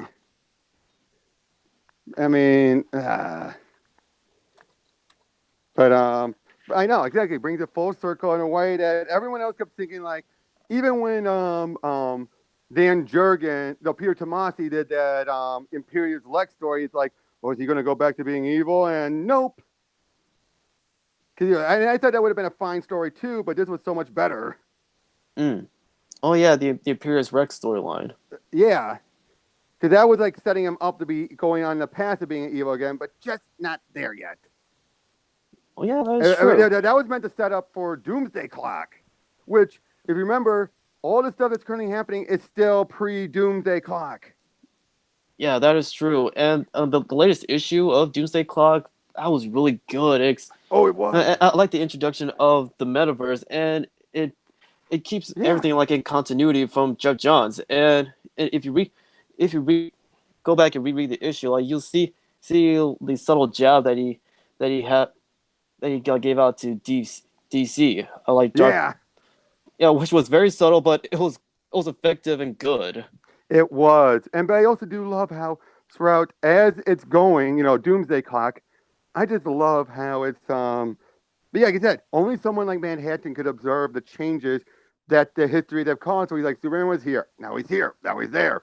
And then you finally properly understand why he messes with it. It's like, well, if it's this malleable, let me try. Yeah, and give us a proper explanation of why the DC universe changed into the New 52 instead of going back to how it was after Barry stopped himself from saving his mom being killed by Reverse Flash. Exactly. And then he killed off Pandora. Pandora, which I hated that. I liked Pandora. She had potential. Yeah, she did have potential too. But she represented the New 52, so she had to go. Yeah. Yeah, But, that is true. but again, I just been loving so much about all of this, but again, you have to wonder how much of this is relevant anymore, thanks to Snyder and Bendis and King. Yeah, that's. I mean, I do know they That's true. referenced Sanctuary in a prior issue. Oh yeah, right. Yeah, it was. It was the one where the Mime and what's her name? You know what I mean? The two characters were in the subway, and they killed off a Tsunami. Oh yeah, Because yeah, right in the middle of that, you had yeah. Marionette and Mime. in Mime, yeah, Marionette and Mime, yeah, because you had in there, they're in the subway, and someone right beforehand it said, hold on, I got the issue right in front of me. It was, hold on, it was, oh, where is it? Because they basically said something about Sanctuary when they were talking. Oh, here it is. You all heard what happened to the first tattooed man at that Sanctuary place. It screwed up. Wait, the first tattooed man? The one we saw dead in Heroes in Crisis was the second tattooed man. And yet, wow, Jeff, wow. Because you created the second one, you just had to make sure he's still alive, huh? Yeah, you know what I mean? Yeah, I know what you mean. I like the second tattoo man, and like before New 52. Except that he helped kill Adam, though. Oh yeah, that's true. But I think like he felt guilty like taking part in that. Yeah. Yeah, and you see like he had a redemption arc. Like, he was approached by Vixen in an issue. Yeah, issue right like, before Flashpoint. Yeah. Or Yeah, right before joining the Justice League. Yeah. Yeah, And they never did anything with it. Which is a shame. Yeah. Which is a shame. Which is how like I was sad and disappointed that we won't be able to see the developing love triangle between Ravager, Connor, and Cassie in Teen Titans by Exactly. I JT know. Cruel. Exactly. I love that idea. But of course, yeah, but I gotta say though, issue 100 was a worthy final issue. Even though they rushed everything, it was. If you were gonna end that any other way, that was the most perfect way to end it. Yeah. And it really was, wasn't it? Well, yeah, because you see like Connor and Cassie, like their romantic relationship was some. It's falling apart thanks to other writers. Let's be honest. Felicia Henderson, worst writer on the book. I'm sorry, she was the worst writer on that book. Oh, you're not wrong. Yeah. And also it takes into account of Connor and Bart coming back to life after the events of Legions of Three Worlds. Exactly. Which again, Felicia Henderson just had him. Hey, we're back. Yeah. That's all she had to be was, hey, we're back, and then, yeah, moving forward. Let's just move forward. Yeah, and I think like if there was going to be a love triangle between the three characters, you would first like have have Connor and Cassie like discuss like the future of their relationship, and like Mhm. and decide on whether or not they want to continue it, and maybe like have them like reconcile and like amicably like break up and have Connor and Rose like explore these new feelings for each other. Exactly. Now, of course, this was something that only Kroll saw obviously, since no one else did. I gotta say, I think Christopher Priest has been handling Rose the best she's been since Kroll. Yeah, yeah, and Christopher Priest Deathstroke run that's another series that's been consistently good. Exactly, but only for that. When I brought up the Flash, I was talking about like longevity consistently. Hmm. Deathstroke has been a mess since the New 52. Yeah, yeah, you're not wrong. Yeah. I read the first few issues of the Deathstroke run during New 52, and yeah, yeah, I I don't didn't know quite the enjoy first it. run. I mean, I'll Yeah, be oh, honest. the first one. I Oh, did yeah, go I ahead. did not mind Bendis's run, and not Bendis Liefeld's run. Oh, that was not bad. It wasn't, and Liefeld was doing the artwork, and it was well typical Liefeld. What do you expect? You're not wrong. But then it's like, wait, so there's a female Zarian, and but what is that? Crush's mom? Yeah, yeah. Oh man. Speaking of Crush, I've been in and out You've of been the. following Teen Titans?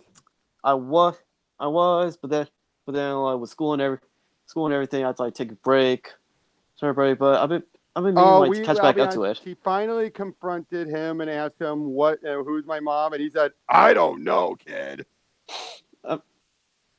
I mean, to be fair, that is kind of That is Lobo's Lobo. That's Lobo. character. He Yeah, wouldn't care who he banged.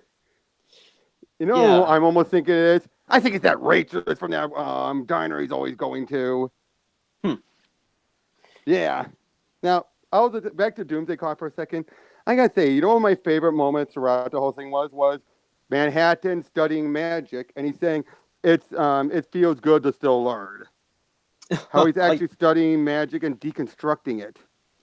yeah, I like that moment between like him, Zatanna, and the rest of the superheroes as after they arrived on Mars. Yeah. But especially once he sees Captain Adam, I love that. You just see that moment where he's like, wait.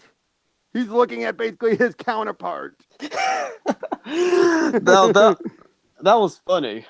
And I love that he kind of like, forget Superman. Captain Adam is the last thing you'll ever see. Yeah, I mean, considering like his power level and how he was changed in the New 52, Well, yeah, for a it brief would time make he sense. was. Yeah, for a brief time, but then like they brought him back to like how he was originally in that Captain Adam miniseries. I know, in which Greg Weisman and Carrie Bates. Yeah, Now, I yeah. gotta ask you something. Speaking of Weisman, I gotta ask.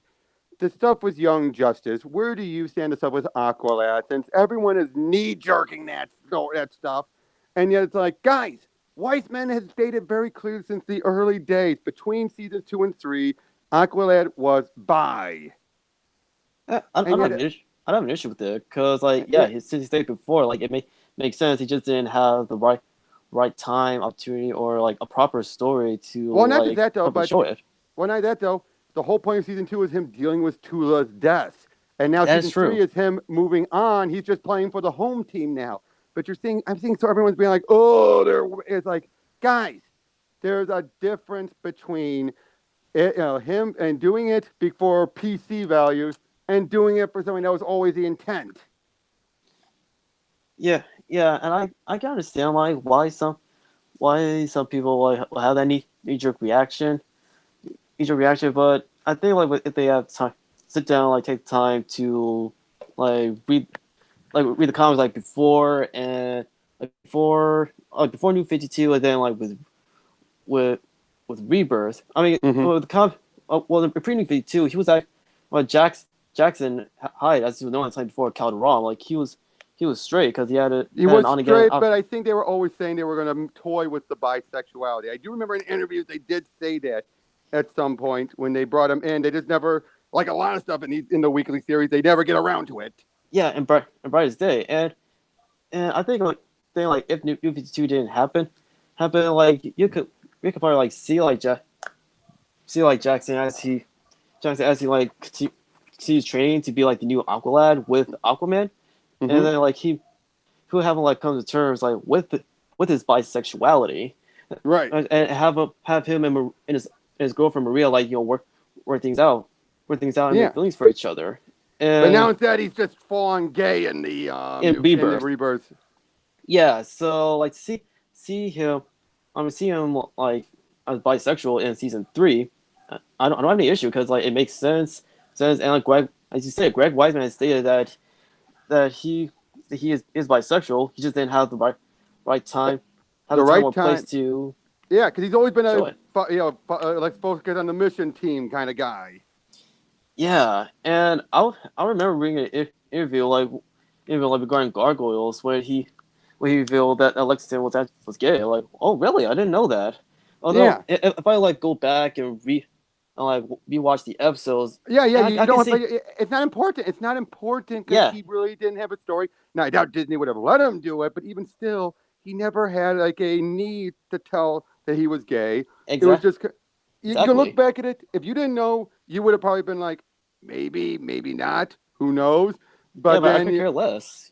exactly, and even then, it's just like there was never a need. There was never a story. And that's the thing about Wiseman. He's never blatant. Yeah, he's very subtle. He is. I mean, He's because when you look at everything, he's always so subtle about everything. And even you have the stuff going on with Halo. Oh, she's genderqueer. She's a mother box possessing a body. I personally look at it as a case where the mother box is now starting to become more. It's more human. balancing. But I'm saying it's more balancing itself out because it's basically like it's been mixing with her memories. Now it's trying to find to reach an equilibrium. But because of that, it doesn't know what to think. Does it think in a mother box definition or does it think about it in a human definition? Hence why he, she, it, I don't know. Yeah, I thought that was an interesting choice of a character arc for Halo because like we don't see her that much or being utilized currently in the DC universe. Exactly. Not since, well, Dan DiDio's Outsiders. Yeah, yeah, that is true. Which I'll be honest, I thought Dan DiDio's Outsiders was just dumb fun. Hmm. Emphasis on dumb, yes, but it was still fun. Yeah, That's the one thing I always give Dan DiDio when he writes. It's always dumb fun. But you're it's not wrong. good dumb fun. Yeah, Yeah. you're not wrong. Yeah. Yeah, So you but keep saying. So you keep saying. no, man, I'm just curious on where they're gonna go with season 3 because like they are adapting Judah's contract. Well, some are thinking that. Some think, oh, is Tara going to be a triple agent? Oh, Which, really? What yeah, brought this up? I know that's what fan theories are. Huh? A triple agent. That's what some people are hoping, so they can swerve it. Huh. So Yeah, like she's working for Destro, but then she'll have a heel face turn, and she ends up working for the team, but will still like yeah. play around with Destro. That's what some people are theorizing, and if to be honest, that would give him finally an edge up on the light. Finally, That's 'cause I'm true, sorry, and I'm I would so actually see tired. I'm that. so tired of the Okay, light seeing these the big bad. unstoppable. You know, the fact that they never get stopped. Yeah, yeah. Like we understand they are powerful, but they can be defeated. Right. Now, I'll also say this. With the whole thing back to with Aqualad, going forward, if they have it be where they do put more focus on him being bisexual or, and all that, then I'll have a problem. But knowing Weissman, he's not. And I'm sorry, whenever I see people commenting, oh, he's the new Iceman, it's like, no. That's a completely different thing where Iceman, being gay was all he was about. Name me one thing Weissman's ever done where he's done that where their sexuality is all they've ever been about. In None. anything he's done. Nothing. Yeah, none. Yeah, I mean, look at Spectacular Spider-Man, all that stuff. He's always been about the character first. Traits, never. Mm-hmm. Unless they just happen to be that. Yeah, You know what I mean? Now, again, the use of genderqueer, I don't know if that was Weissman's inclusion of it or if that was a case where someone told him, use that definition. That's probably the one that fits best. I don't know. Yes, that probably rubbed people the wrong way, and I get that. But at the same time, it's like, it fits the character they're going with. Yeah, that's true. Because again, with Halo, she hasn't been utilized. Yeah, Utilized at and all. they've reworked her character anyway, so why not? Yeah, and I like the romance between her and Brion because yeah, Yeah, that mirrors that of the comics. yeah, But she also is going through an internal conflict with exactly. herself. Because well, it's a mother box trying to adjust itself properly. Yeah, and essentially like going through these new feelings and emotions as a human. Yeah, exactly. So again, so the whole gender queer is because it's trying to adjust itself. Again, I think people don't want to look into the details. They just want to look at the fact that oh they're putting that in there. Oh, it's like, guys, if you keep doing this, people are going to think you're the bigots that the SJWs and leftists keep on accusing you of being. If you're going to knee jerk this much over any time it appears. Yeah, yeah, Uh, because that would definitely like yeah. backfire on them if they tried to like make a constructive like argument or counter arguments Oh, no, if because they did that, that'd be fine. But if they're just saying like, oh, they're making him gay. It's like, no, guys, don't. And again, yeah, it's like don't do Weissman. that. It's Weissman. He's shown he can do it well. Now, it probably doesn't help that season 3 has been, by many people's opinion, the weakest season.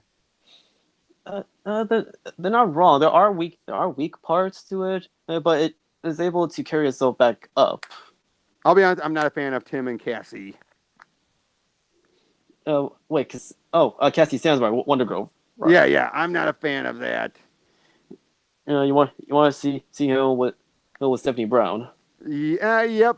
Although I'm also a fan, and I used to be a fan of him and Rose from that brief little time of her sneaking in his bed during post Oh, incident yeah, I crisis. remember that. And I then remember that and scene then from the comics. did you ever read the one shot that was Teen Titans Cold Case? It's the one that had art. It was written by Mark Sable and artwork by Sean Gordon Murphy.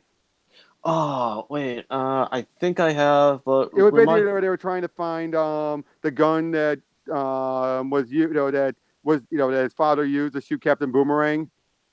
Okay, yeah, yeah, I Yeah. remember that. They were trying to get that back. There was a point where Rose sneaks into the bedroom again, and Tim just like, Rose, and you even have Red Devil be like, again, and I just love it how Tim's even accusing her of being like, are you trying to sleep your way back on the team again?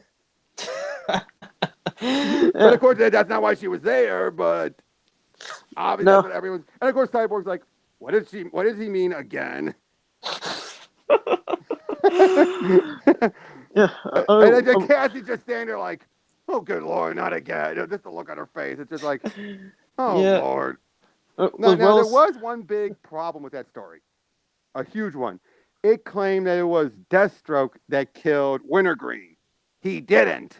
what? No. No, it was Jericho possessing him. No, sorry, they said it was Rose that killed Wintergreen and gave it to it's like, no, it was Jericho possessing Slade. Yeah. Yeah, and it was established. Yeah, so I think Mark Sable flubbed up on that one a little. Yeah, or maybe he didn't like have enough time like to like get wanted to go through that part in Deathstroke's history as he was like researching the character. Right, so he probably just assumed like, oh, it was Rose that did it, so I can fit for my story. Yeah, so that's a minor issue. Well, Issue yeah, discontinuity. exactly. But the story was never printed except for that one shot, so it's probably not canon anyway. Uh, Yeah, but I still thought that was a fun little one shot and everything. Basically, that's when they were trying to get rid of all their inventory stories before New 52. So, What? thinking, Hold on. My connection again. There we go. Oh, no, wait, hold on. Let me. Again, I don't know what's with my phone connection. you're good. Okay. That's true. But yeah, like I said, that was them. Like they did that Plastic Man and Green Lantern crossover, that team up that Marv Wolfman did. Oh, hold on. I think I know what's wrong.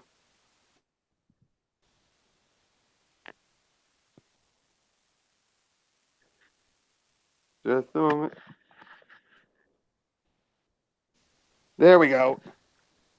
I figured out what was wrong. I figured out what was wrong.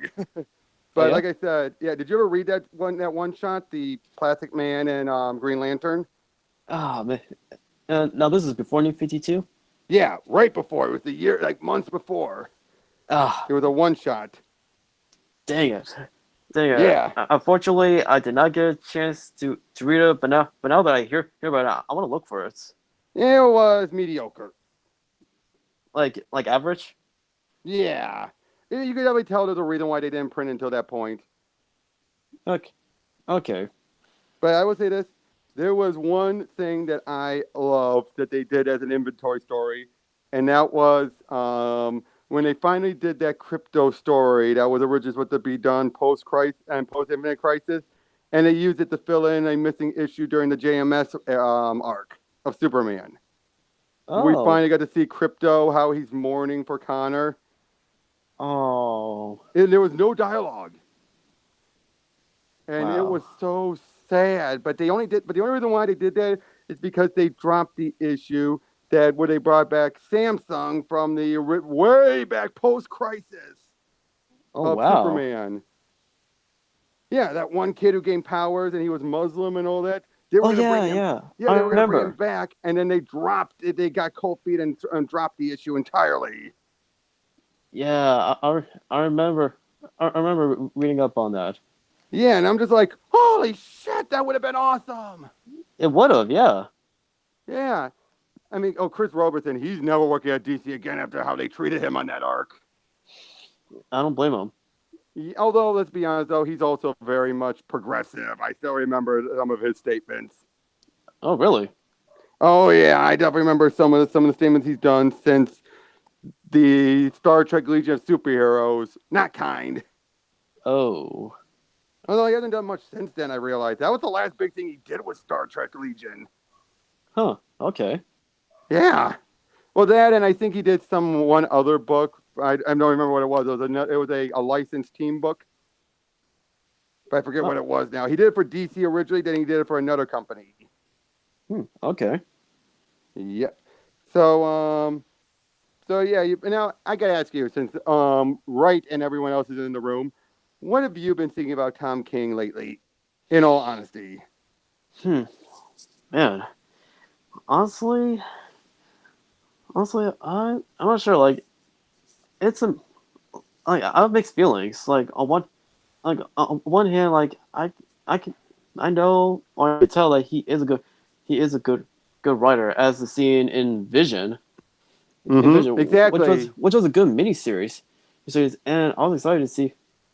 And his early issues with Batman, they were good as well, and also the early issues for Mr. Miracle. Well, on the other hand, I'm like, dude, what are you doing? I feel like you're trying to be too much like Alan Moore. Like, no. Yeah, like you said earlier. Yeah. I mean, I would say this: the early issues of Mr. Miracle actually felt Kirby-like. Probably more than Morrison's ever done. Probably even more than Morrison's done. Exactly. It felt. But then I think from the issue right before the birth of his son, before that was good. I think from the birth onward is when he got preachy. And I think it's also because he made it a bit more Vertigo-esque. That's true. Although I will say this, the one thing that bothers me is everyone complaining about the damn veggie platter. I'm like, who cares? Wait. A veggie platter? The veggie platter from Darkseid. Everyone complains about that. I'm like, who cares? Why is that? What is there to because complain they think about? it's so ridiculous, and Darkseid wouldn't do that. I see. Things like that. But yeah. But yeah, I mean, I say with that, I think Batman has still been decent. You know what I mean? Again, City of Bane is an interesting starting point. I will acknowledge that. And yes, has there been problems? Yes. But not enough to ruin it for me entirely still. And Heroes in Crisis, I still say the ninth issue at least redeemed it a little bit because it didn't go where we thought it was going to go. You are not wrong. Yeah, because again, the fact that Wally is on the road to redemption now, granted, there is a talks of, oh, they rewrote it the last moment. Would explain the delays, would explain the guest artists on the other issues. You know, because Clay Mann did all of the final issue. So obviously that means if they did redo it, that would explain why they had to cut back on the other issues so they can get this thing reworked. Because from what I heard, originally they were going to be, does die and everything, and that would have fit the tone, but they realized, oh my God, the backlash is worse than we ever thought. Oh, wow. Like, no shit, DC, what the hell were you thinking doing this to Wally? Can't the guy catch a break? Yeah. Yeah, like how they've been treating Wally, like after they brought him back for Rebirth. Yeah, what the heck was Dan Abbott doing with him? Yeah. And Priest as well in the Lazarus contract. You know, the pacemaker. Oh yeah, that's true. I mean, again, at least Joshua Williamson had respect for him. And there was that whole point after Flash War where Flash actually said, I'm not the fastest man alive. Because why? Because he acknowledged Wally was. Yeah, because with Wally, he has more experience and also has a more spiritual connection to the Speed Force than Barry. Even though Barry creates it. Yeah. Although, is that still canon? That debatable? Well, yeah, especially since it was revealed now that the Speed Force locked away the other forces. Yeah. Yeah. I like the idea of the other forces, and I love how Joshua Williams is continuing with what Snyder gave him. Yeah, the other forces such as the Sage, Strength, and Still Force. Especially the Still Force. Yeah, which it ties into the Turtle and it makes him a more interesting character. I know, especially since he made no sense in that first issue. 0 sense for Jay Garrick to deal with the Turtle. That made 0 sense. It's like, why is this guy throwing him off? He's just walking slow. Now we know why. Which makes sense. And adds context to that battle between him and Jay Garrick before Barry came into the picture. Exactly. Now, granted, they reworked it now so he existed with Barry and not Jay, but still. And again, like I was saying earlier in the stream, Joshua he gets it. He gets how to utilize continuity. And I gotta say this, who do you think this big villain is that's been around since the end of issue 50? People think it's the Anti-Monitor. I don't, because obviously Snyder's using that, but who do you think it is? You know, the guy that's working with Godspeed and all that. Well, he did say the Crisis on Infinite line of worlds will end, will die. So far, I think possibly we could be seeing the return of Cobalt Blue. Maybe. But if I don't know. I mean, it won't be Superboy Prime, but so far no. He's way too calm. He's way too calm to be Prime. Yeah, that's why I say it can't be Superboy Prime. So to be fair, at the end of the annual, he did say the Flash family will pay for what they did to me, what they did to my family, and by the time I'm finished, there will be no more speedsters. So yeah, that's what the guy said. We still don't know who he is, but in the end of 75, we at least get more of a visual representation of who this guy is. It looks like when they show, again, he takes the Jeff Johns thing of giving us teasers. And it looks like this guy, you see Godspeed, I think could be talking to this guy of, he has like a weird Green Lantern-esque symbol. It was in the Scott Collins backup story. Did you read that one? Hello? Yeah, sorry. But I don't know. For some reason, there was a disconnect. Oh, weird. Where did you lose me? Yeah, I have no idea. But yeah, but for that line of dialogue, it definitely sounds like Cobalt Blue. Yeah. Oh, yeah, definitely. Wait, Cobalt Blue. That wasn't Barry's brother, was it? Yeah. Cobalt Blue is. Yeah, Cobalt Blue twin. is. Yeah, his twin brother. Yeah, seriously. What is with the Flashes and twins? complicated family tree. It seems more like the genetics. Because even Jay was revealed to have a twin, the rival. Yeah. Yeah, it's like all the Flashes have to have a twin. Most of them are evil. Yeah, I mean, doesn't Wally have a twin or something? No, not really. Oh, all right. But like I said, what you've read issue 75, right? I read pieces of it. The backup story that Scott Collins did. You see a brief appearance of whoever Godspeed's working with. Oh yeah. I did. I definitely read that. And that's definitely. I think you may be right about it being Cobalt Blue. Actually, now that I look at it, because it's definitely not the Anti-Monitor. Yeah. So yeah, now obviously this guy remembers everything pre-Flashpoint, so that gives more credence. However, it makes you wonder where Cobalt Blue has been and The how. Speed Force. No, but That's what I think. Maybe, but I don't know. But Cobalt Blue, since he is like an adopted member of the Thawne family, he has access to the Blue Flame. Oh, and he was in the 25th century. That's true. That's where they found him. That's true. So maybe because he's been in the 25th century for so long that he wasn't affected by a Flashpoint or the changes that Dr.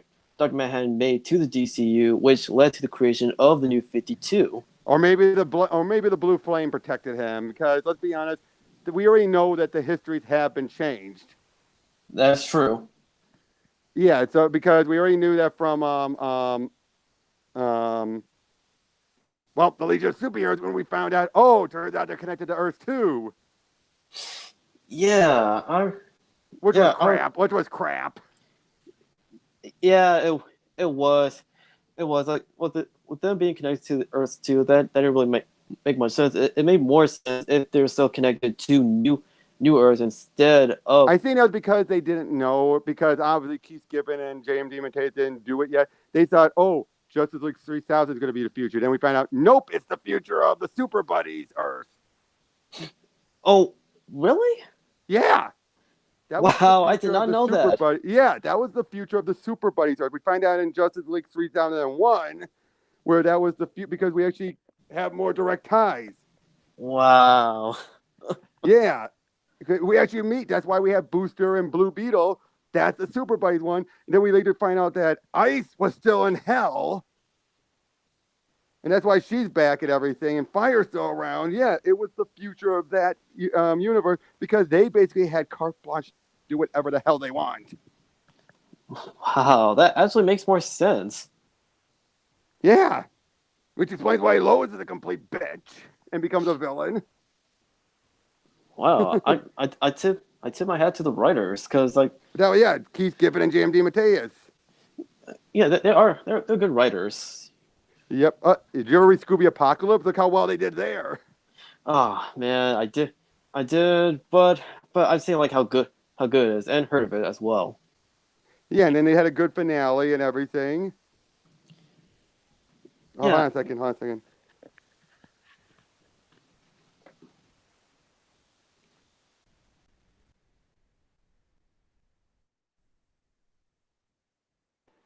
Sorry about that, false alarm. But I know, it's just, again, great writers and everything. I really like those guys when they work together. And and it also makes sense, because originally Kevin McGuire was going to do the artwork.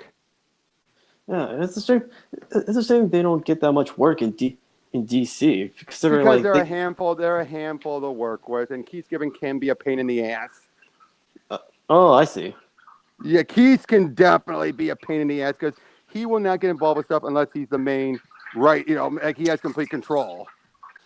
Okay, that I do know. Yeah, he always wants to have the complete control, because that's when I talked to him about it. That's how he came across as. Like, he is only interested if he has carte blanche, which is probably why a lot of times the DO works with him, so he can work things out with him. Wow. Okay. Now, the one book, you want to know the one book he's done since New 52 that he hated? Which one? It was the Infinity Man and the Forever People. He hated that. I see. And I don't blame him. That book was weak. Yeah. Yeah, I didn't read that, but I can now see why. Yeah, because one, it was basically like, yeah, well, there was no point to it at all. Hmm. But yeah, I mean, now here's the other one. Then, further, what's that noise in your end? Oh, sorry, it's the fountain. Okay, because it was now. What about with Bendis on Superman or Action? Uh, I I think have not. Action's the better written book. True, but Superman. Yeah, I've not been. Uh, I jumped ship for that after. I can't do it. Superman's my guy. I don't blame you. But I want to jump. I want to, but I can't. I don't blame you. But I just can't believe like what DC did to Tomasi. Like, why did you do this Yeah, to him and Gleason?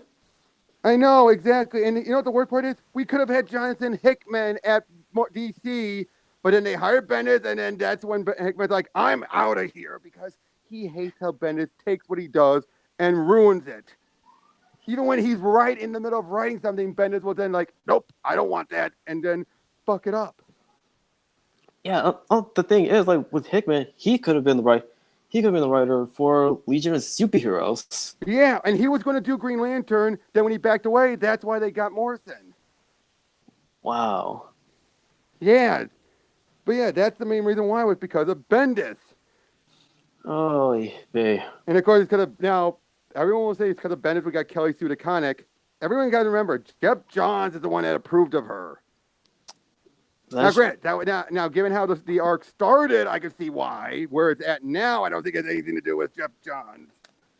Oh wow, I didn't know that it was Johns who Approved of the approved initial Iconic. stuff. The initial stuff. Okay, I see. Yeah, initially, I think then since then it's been after Johns has left, and it's been going off the rails. Yeah, and they are paying the price for it. Exactly. Hard. Exactly. I mean, I'll say it was good that she played off of where Snyder left her off, but then look at where they're at now. Yeah. And again, that's why I said earlier, Flash has been just so consistent. You said Deathstroke has been consistent. Teen Titans has been a lot better since they got Adam Glass on. Mm-hmm. And nothing against Bernard Chang, but that petered out. Yeah, and I remember like reading Titans was started off after the events of Justice League No Justice. Yeah.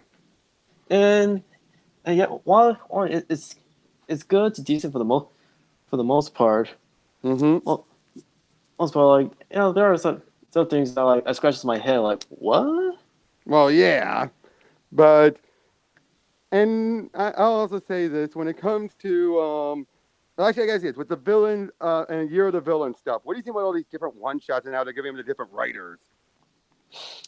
It can go either way. The Joker one is the one I'm interested in. Yeah, I'll definitely check that out. But you're the villain. You're the villain. No, that's a storyline. I want to see like how it plays out.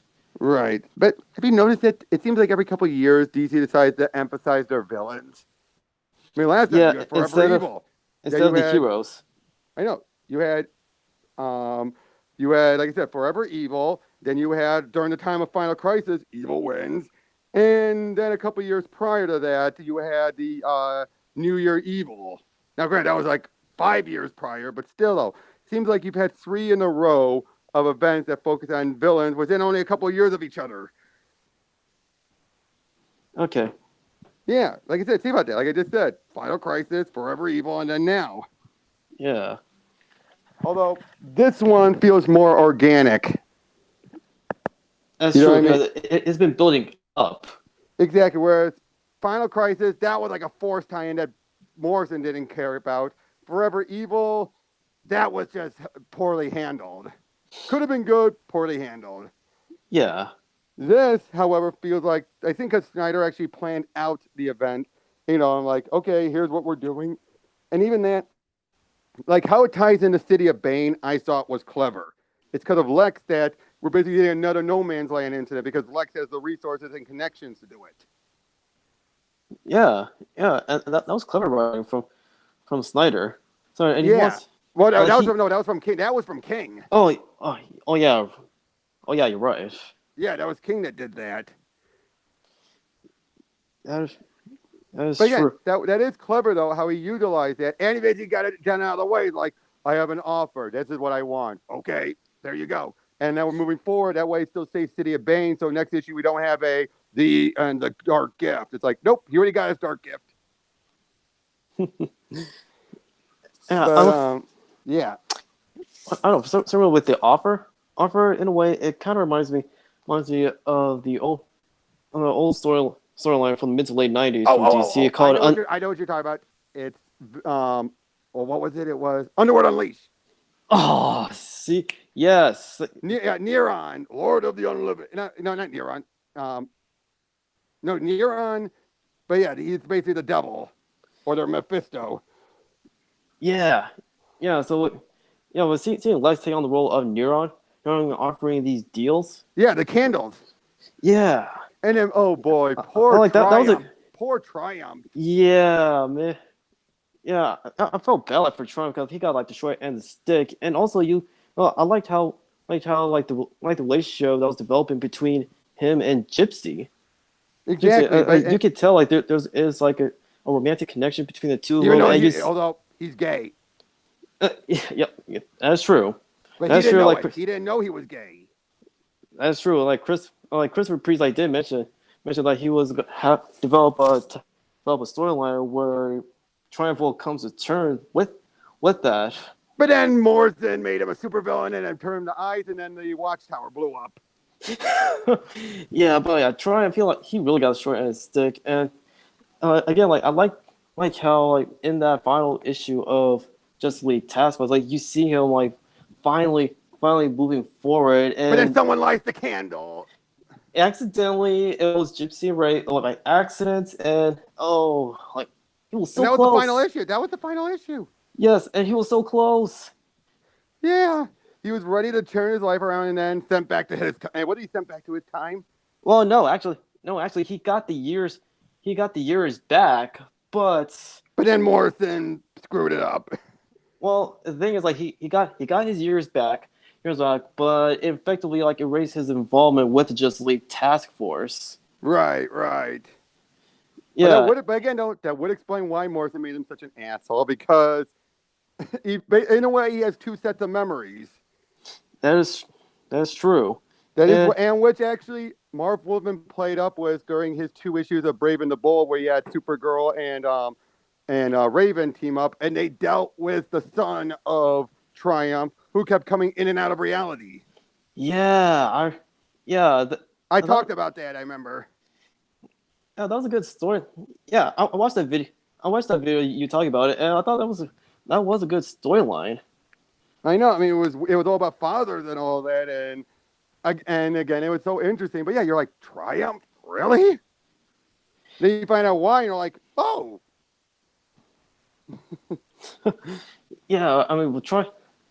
Yeah, we'll try. Triumph. No, like that's something. Mark Waid never understood the Rogues, because he gave the Rogues the worst short shift in that story. For Underworld Unleashed, yeah. Yeah, I think that was the one advantage Jeff Johns had, was he made them good characters. Mark Waid, he didn't know what to do with them. Yeah. Although, can I also tell you something else I just realized looking back over the New 52 Flashes? After you do the first arc, you get through the first arc and everything, and you deal with bringing in the Flash, then you bring in the Rogues, then you bring in Gorilla Grodd, then you bring in a Reverse Flash, and then what happened right afterwards? You go into Rob Vendetti, where you then bring in a Evil Barry, then you bring in the real Reverse Flash. But it's just like, okay, it was like you had one arc between 2 Reverse Flashes. And then they killed off the original Daniel West Reverse Flash and Suicide Squad. I remember that.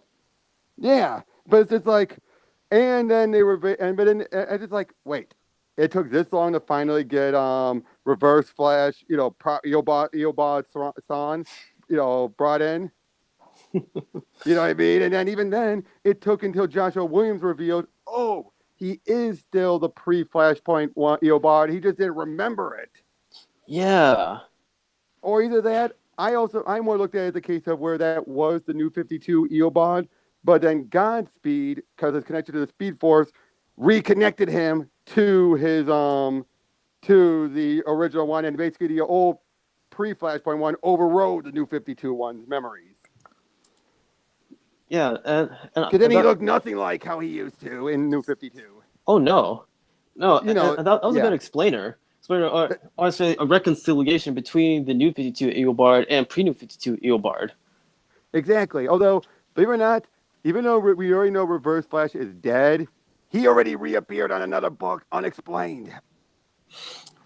Yeah. It's like, wait, but his death is what started off the Flash War. Yeah. Because that's what caused Hunter Zolomon, which, again, great use of a character. Mm-hmm. And you know what? That was the other thing is, Joshua Williams finished doing the remaining Rogue spotlights that Jeff Johns started.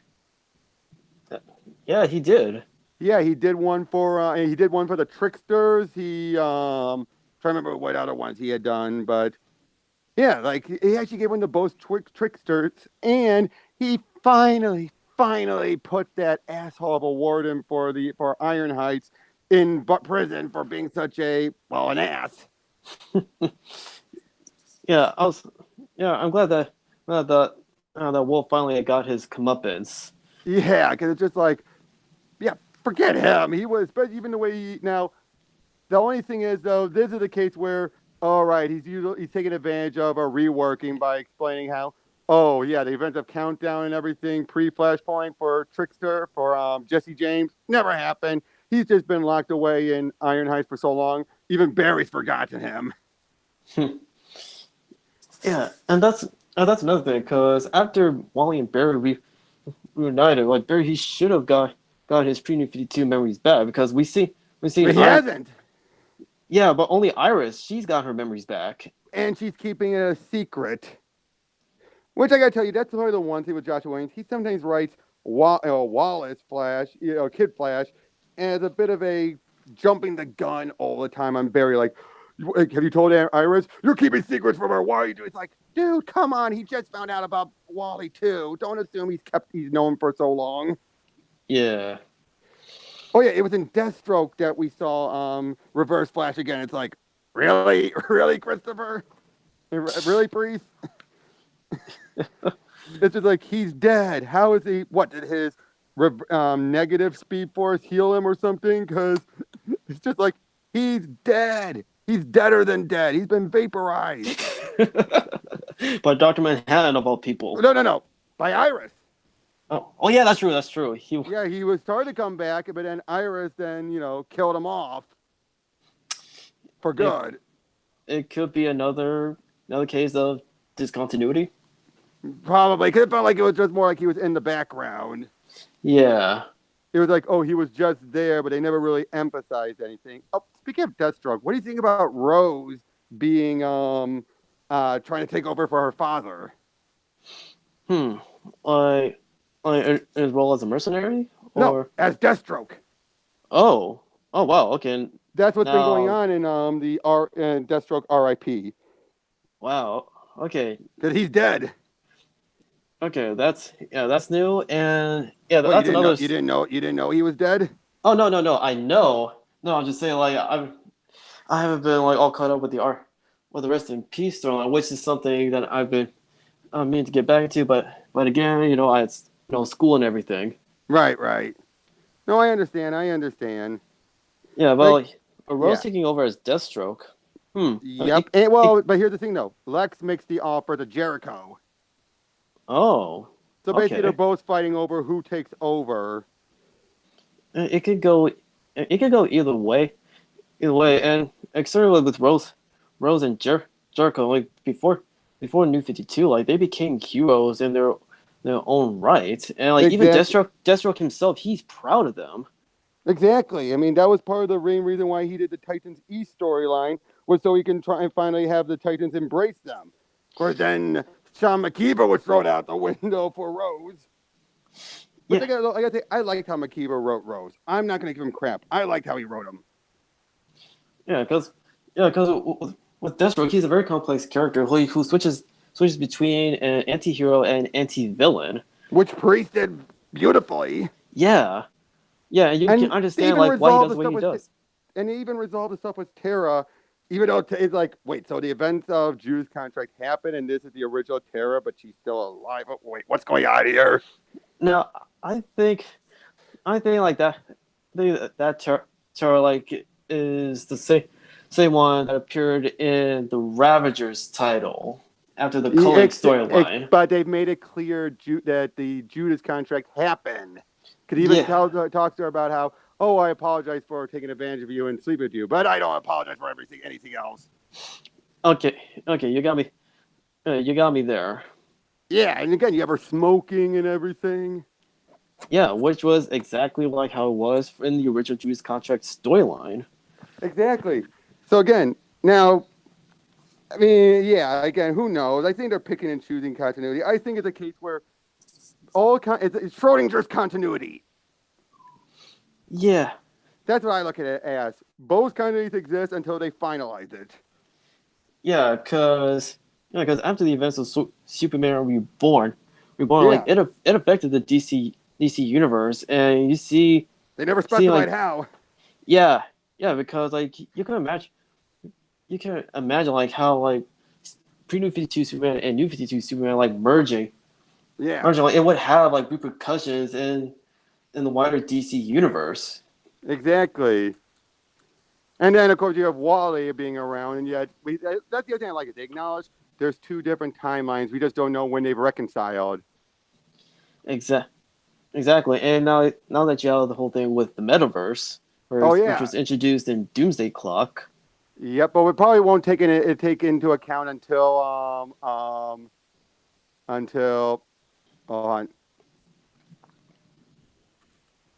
Dr. Wright just DM'd me.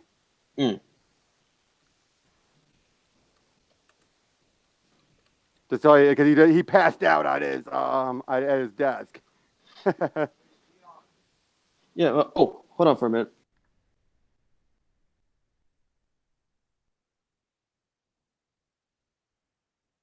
All right, I'm back. All right, but yeah, I was just telling him, hey, we're still going. Yeah, but again, I don't blame him for like being so sleepy. Yeah, but yeah, again, Doomsday Clock. Again, who knows where it all fits? That was always my go-to. Like, oh, Bendis can still straighten things out, and not Bendis. Everything with Bendis can still be undone. But then you realize, one, we haven't seen Jonathan at all in this maxi series. True. And chances are, by this point, I'm sure they're going to acknowledge that he's older now. I'm pretty sure John is going to have to rework some of that stuff for the last two issues. That could be part of the delays too. You want to bet? I can see that. Cause another thing with Jeff, he's a good fixer-upper. Yeah, but not when everything's still moving around him. He can't work miracles. You're not wrong. Yeah. You're not wrong, but he can always. But he knows like when to like fix. He knows how to like fix things that but people like people didn't like, and like we work them in a way that makes sense and logical. But as even Linkar points out, though, he'll still rework it his own way. Yeah. I mean, I don't blame Lewis for being upset about how Jeff handled Rose. I liked it because that was my introduction to her. But yeah, I can see why he feels like, oh, what the hell. Yeah, I can understand that too. Yeah, it's just, but yeah, I gotta say, but with Doomsday Clock though, it's been one of my favorite reads every time. Every issue, it's just so perfect. Yeah, me too. And it gets you on the edge of your seat. Exactly, because you don't know what's happening, and I'm still curious, what is going to happen with Manhattan? Yeah, and how is the DC universe gonna be restored to what it was, or close to what it was before Dr. Manhattan decided to tamper with it? I know, and I gotta say though, what really sold me on everything was when Dr. Manhattan said, "I understood him better. I relate to him more." Yeah, which again is John's John's taking like a subtle jab Well, yeah, at DC's attempts of making the DC universe like the Marvel universe, dark and cynical. exactly. But of course, they're going back to that again now that he's no longer like one of the head honchos. Yes, which is DC. Why? And again, unlike so many other people, I say it's about Ben and Dio. He's doing it because he feels his best. Do I wish he would be gone? Yes. But at the moment, I've said it time and again, I'm fearful of who would replace him. Everyone seems to always act like it'll be someone good. Why do I doubt that? Yeah, because They're not going to give it back. They're not going to give it back to Jeff. As far as Warner Bros. Is concerned, he failed. Yeah, from their perspective. Yeah, and they're the ones who would have final say. Mm-hmm. Yeah, cause things are stuff like this is very delicate, and yes, well, you can like we can all like hope for DDO to be removed as co-publisher. Yeah, as co-publisher, and president. Isn't he president now? Yeah, but we got you gotta like think of the long terms and also think of like the practicalities and like pragmatics of it all, because if they remove Didio, who are they gonna replace him with? And it's not gonna be anyone that we hope that's gonna take we'll probably have a much better likely chances of someone we hope for than at Marvel, but not that likely. Yeah, especially if Bendis is still able to help bring in editors and writers that he wants. Yeah, so it could backfire on everyone from all sides. Exactly, and it would become Marvel. I think that's my biggest issue is that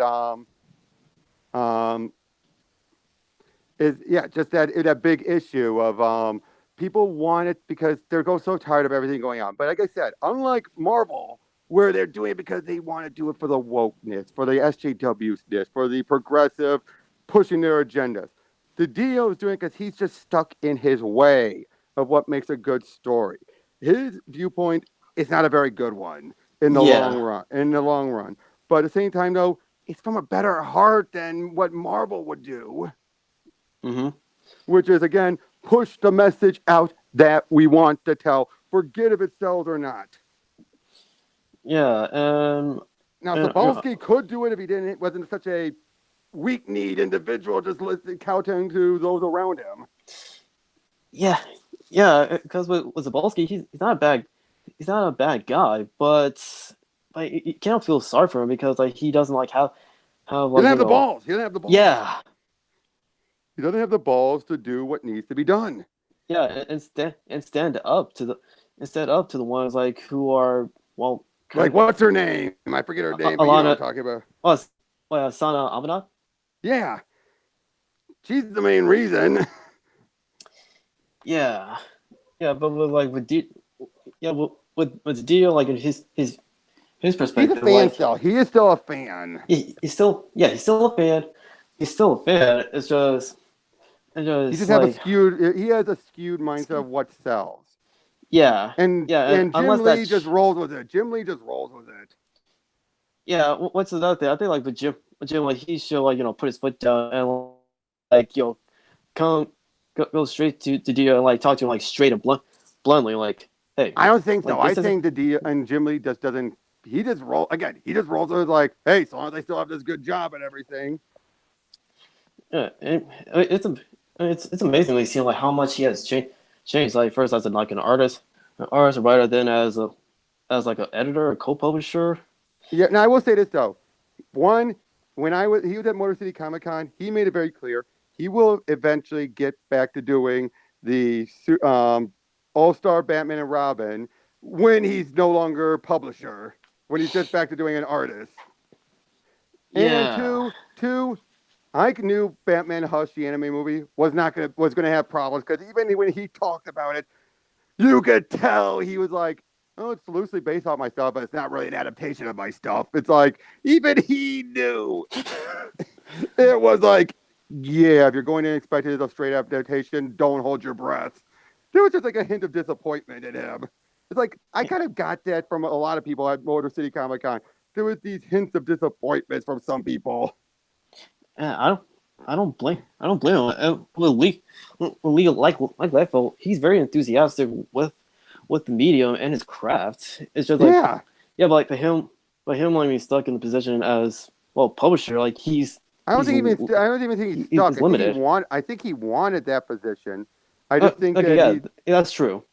because he does know what he's doing when it comes to progressing the medium. I think that he's just in a spot where it's just like he's so busy that he's not even doing artwork that much anymore because he can't. Yeah, He's so busy. And we've seen that with Immortal Man for New Age of Heroes. Oh yeah, he barely got even one issue done, and you saw Ryan Benjamin had to come in. Yeah, and but Tyler Kirkham, he was a good villain artist for the Immortal Man, and yep, it's a shame that they canceled it as well as the rest of the titles of the New Age of Heroes except for the Terrifics. But I think except for the Terrifics. Young Yang, I think that one's not going to last much longer without Jeff Lemire. I think it was Lemire's the main reason why that stuck. Because he has a devoted fan base. Yeah, I mean, like with him, with the Terrifics, Black Hammer, like he's a very talented writer. And, like, he is. He knows his stuff. Yep, but I will just say this with Jim Lee. You want to know something else that was funny? When he said he was going to do, he talked about when he did the Action 1000 issue with Bendis. He's like, "Oh, Bendis does all these talking heads. I can do that. I'll do it, sure enough." And he gets all this action stuff, and he's like, "Crap." And he's like, "I'm going to actually have to do work on this thing." He was expecting to do stilted heads and everything, not an action piece. Oh, dang. I just cracked up when I heard. And again, you can definitely tell he's like, I brought it on myself. What's his attitude? Oh, wow. Yeah, but it sounds like that you had a fun time at Motor City Comic Con. Oh, I did. I had a fun time at that. I had a fun time at C2E2. But again, it was talking with these guys. And I had a chance to meet up with Hickman if I had known that he had a table. I thought he was at one of those other things he'd have to go to. And by the time it was the Sunday and I realized, oh, that's where he's at, because I was so lost at C2E2 that he was already gone for the rest of the day. It was like, crap. Yeah. Yeah. Hey, sorry.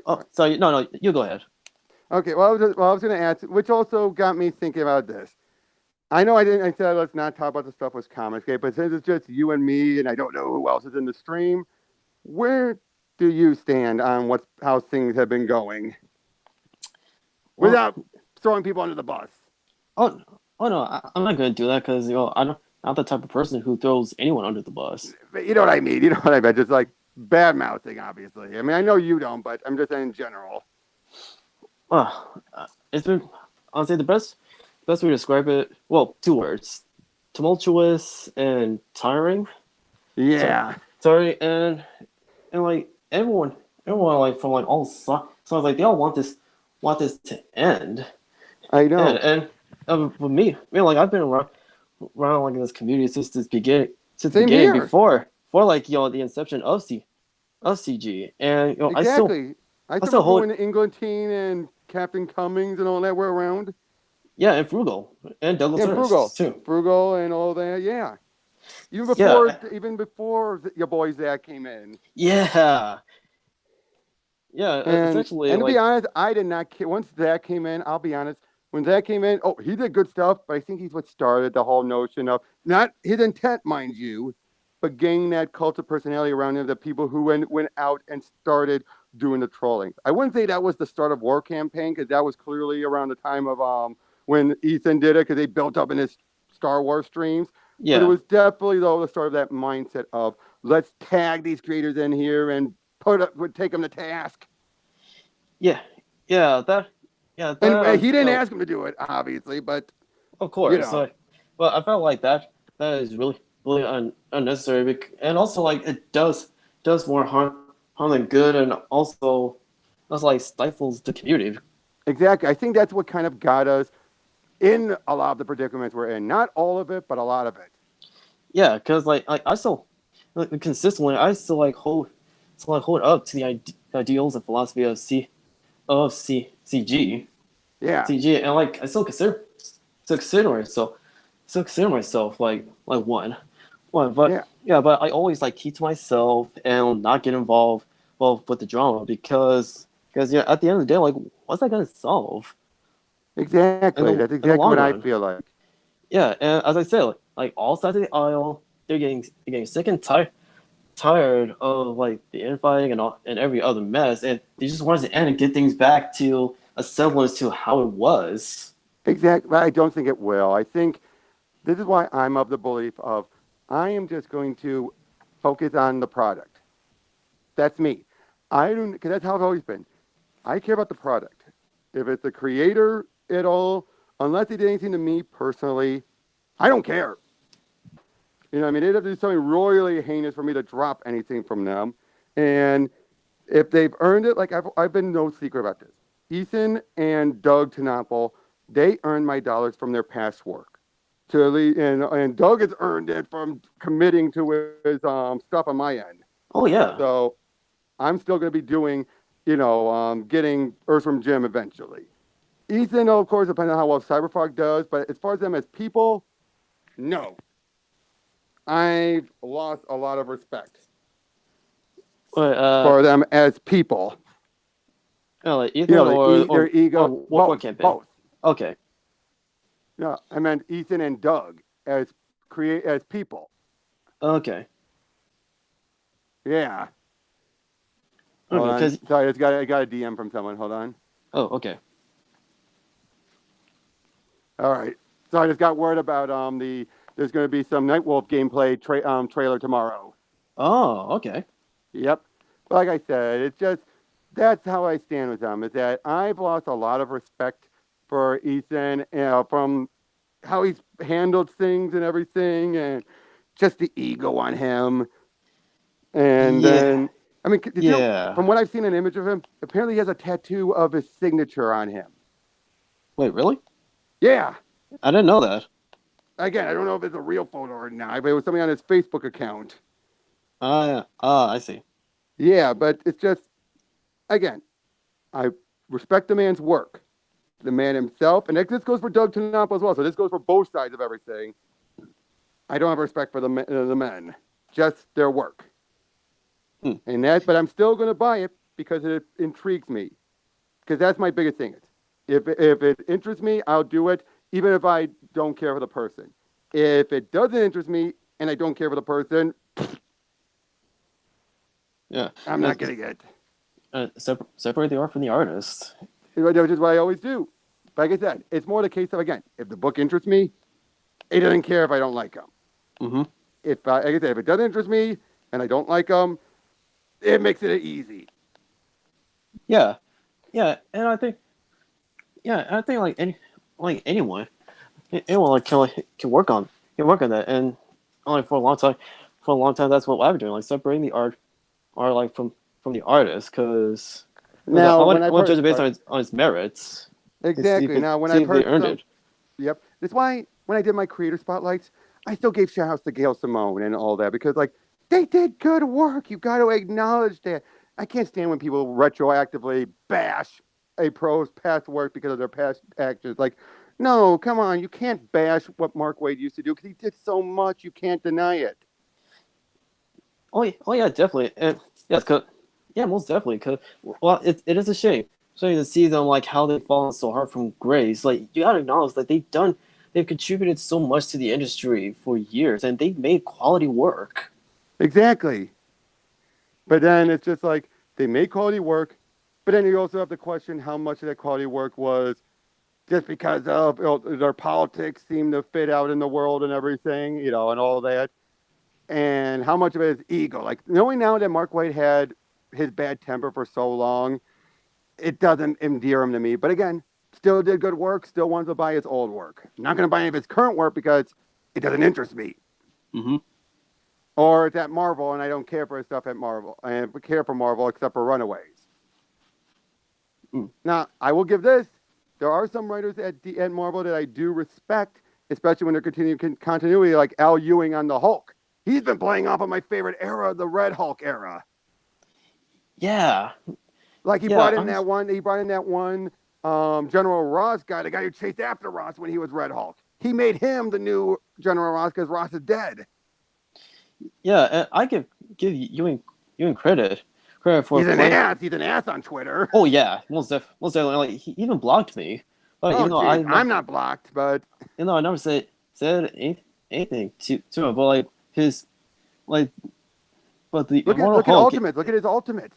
Yeah, Ultimates. That's another good series, and also, and what he did was he actually contextualized and explained the sliding time scale of Earth 616. And he fixed what Bendis broke, Yeah. which was the timeline. Because Bendis just disregarded how time travel worked in Marvel. Even Endgame got that right to a degree. The branching timelines. That's what Marvel always was, but then Bendis had to be. I mean, even Age of Apocalypse had to have it be the Mcron crystal, which is a universal constant, broke for them to explain why history changed. Mm-hmm. But in the case of with this and with Age of Ultron, nope, he just broke time. Yeah. And then for a brief time, they had to be. That's how time travel always worked when it didn't. Another thing about Ewing and his run for the Immortal Hulk, he highlights the quasi mystical elements of the Hulk, and how he's always coming back from the dead. Yeah, which has largely been ignored for years. Exactly. And seeing all those seeing all the mystical ties that the Hulk has had in his both his publication and fictional history for years, and being utilized in a way that is akin to the horror genre, while mixing in with superheroes. Well, yeah, he was always Dr. Jekyll and Mr. Hyde anyway. Yeah. Now, I would say that this reminds me, and the funny thing is, in a way, he's picking from everything, even the Bruce Jones era, which was, well, let's be honest, Peter David retconned that whole thing when he came back. Yeah. You do know that, right? The entire Bruce Jones era was retconned entirely during that one Peter David arc. Refresh my memory. That was Hulk was on an island where we saw stuff like the one, the patch-eyed Samson and everything, and it was basically made clear he's been there for a long time. And then later, eventually, Peter David brought in the proper Samson, and basically was saying how everything that happened in Bruce Jones's run was Hulk on that island. It never happened. Okay. Yeah, and I remember that now. Yeah, so that was basically their way sweeping it under. And from what I heard, Bruce Jones's run was good. It was just not compatible. I can see that. I mean, I'll say this though, better than Burns' run. You're not wrong. Yeah, I mean, Burns' second run, I should say, because his first one, let's be honest, we wouldn't have gotten Peter David run if Burns didn't start things going, leave, have Al Milgrom have to take over, and then Bendis had to pick up with what pieces he had. That is true. Funny thing is, though, did you know that Peter David worked in marketing before he did the Hulk? Yeah. I remember looking that up, and that piece of information was brought up, and I was surprised. Like, that was an interesting transition from marketing to comic books. Well, we've heard it before, and other things. I mean, come on, look at Mark Waid was an editor. You had Peter Tomasi was an editor, and there's been a couple other marketers, I think, who've gone into comics. You're not wrong. Yeah. Hey, speaking of Peter David, you know the one trade paperback I've been desperately trying to find, but I can't because they were in such a short print run. I can never find them. His She-Hulk run. Oh. I can never find those. Heck, for a while I could keep on finding the first one, the She-Hulk Jaded. That was his first arc, but now I can't find that either. I can't find them anywhere. It never got reprinted? No. Well, not really, because it didn't do so well. Oh, wow. And speaking of She-Hulk, that's another case of a writer. I used to like Dan Slott before he got on Spider-Man. You know what I mean? His She-Hulk run, The Thing, Great Lake Avengers, Great Lake X-Men. Yeah. Yeah, I had fun reading those titles. They were good. And he was great at it. He played with continuity and everything. But then when he got in Spider-Man, which he always wanted, that's where it started showing all the cracks in his walls. Mm-hmm. Where he's basically like, oh, great at ideas. In the case of She-Hulk, he had the zaniness to just wrap things up by the end.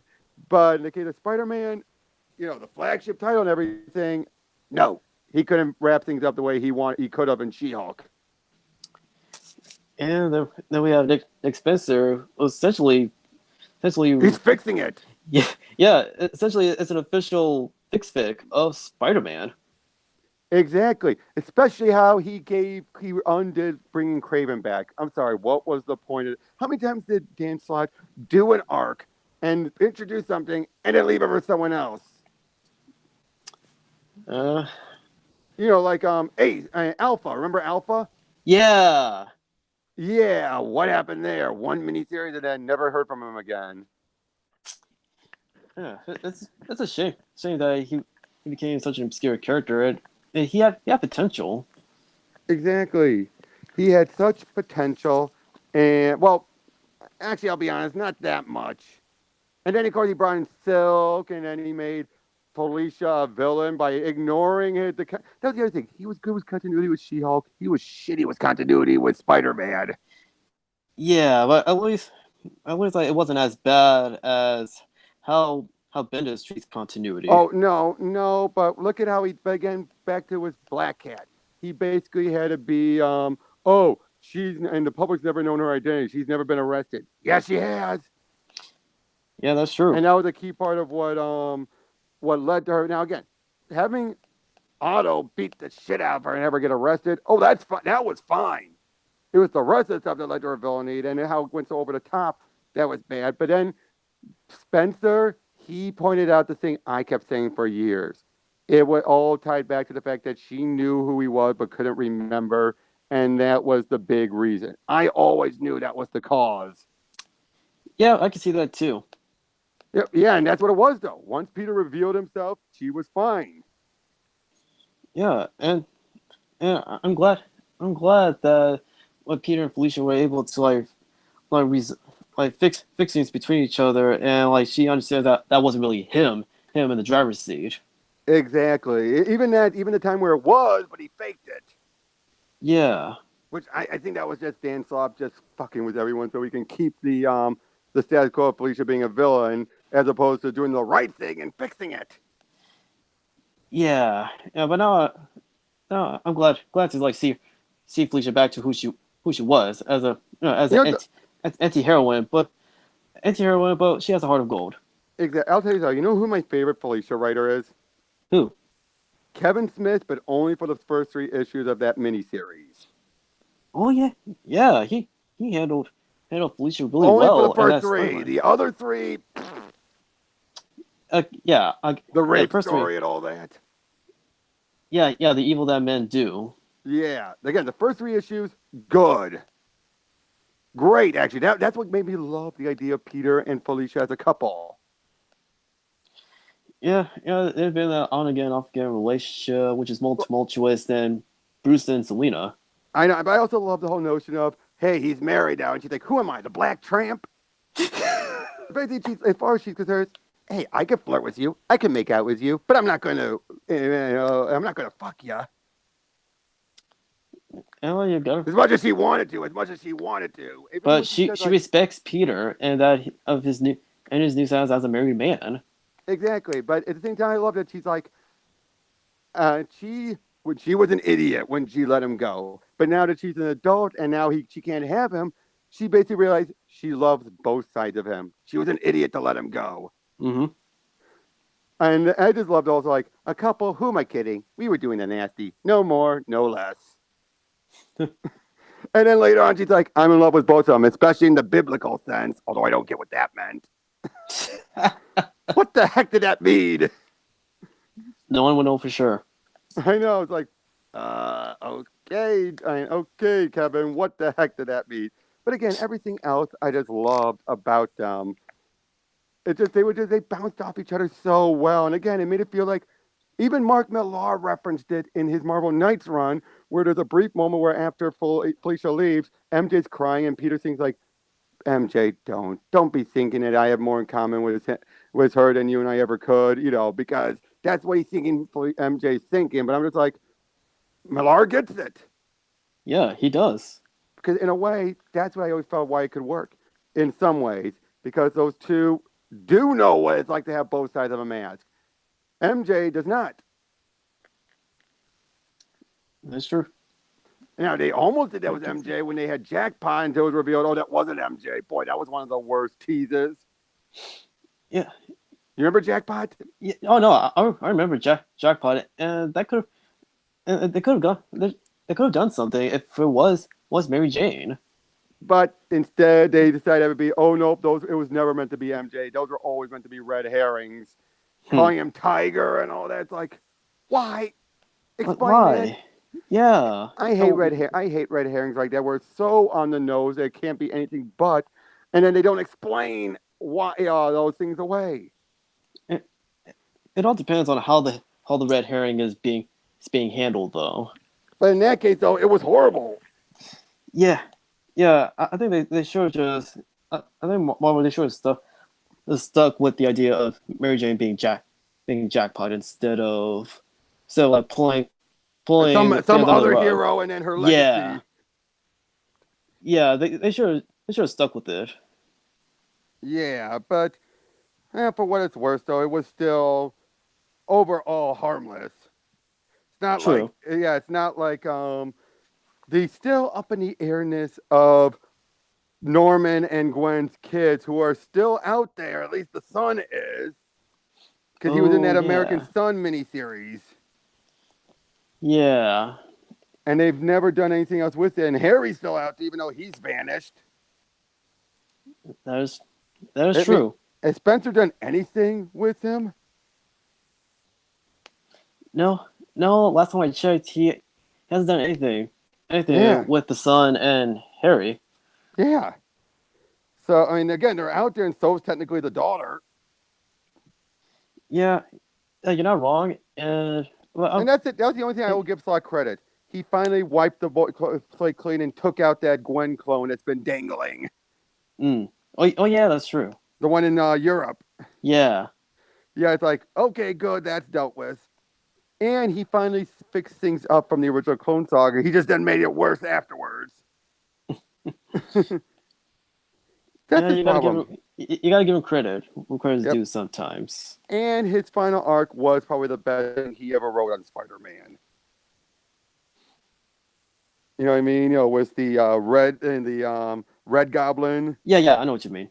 That was so great. And I do like how Spencer is not crapped out and reversed the fact that Jameson knows and is supporting Peter. I am so glad he is not crapped out on that. Oh no, he didn't. Yeah. Other funny thing is, you want to know something interesting that I can connect a issue that Peter David did of Spider-Man to these old Spider-Man crawl space website. You remember that website, the podcast? Yeah. Yeah. Did you know that issue where you had Jameson and Peter boxing it out? It was the last issue of Friendly Neighborhood before One More Day. That was done because one of the people on the panel, when they had Peter David on, asked him what's going on with that. And he thought like, oh, JMS has it. But then when he went back and he asked someone, do you know if JMS is doing anything with it? No, he's not. No? But then can I do it?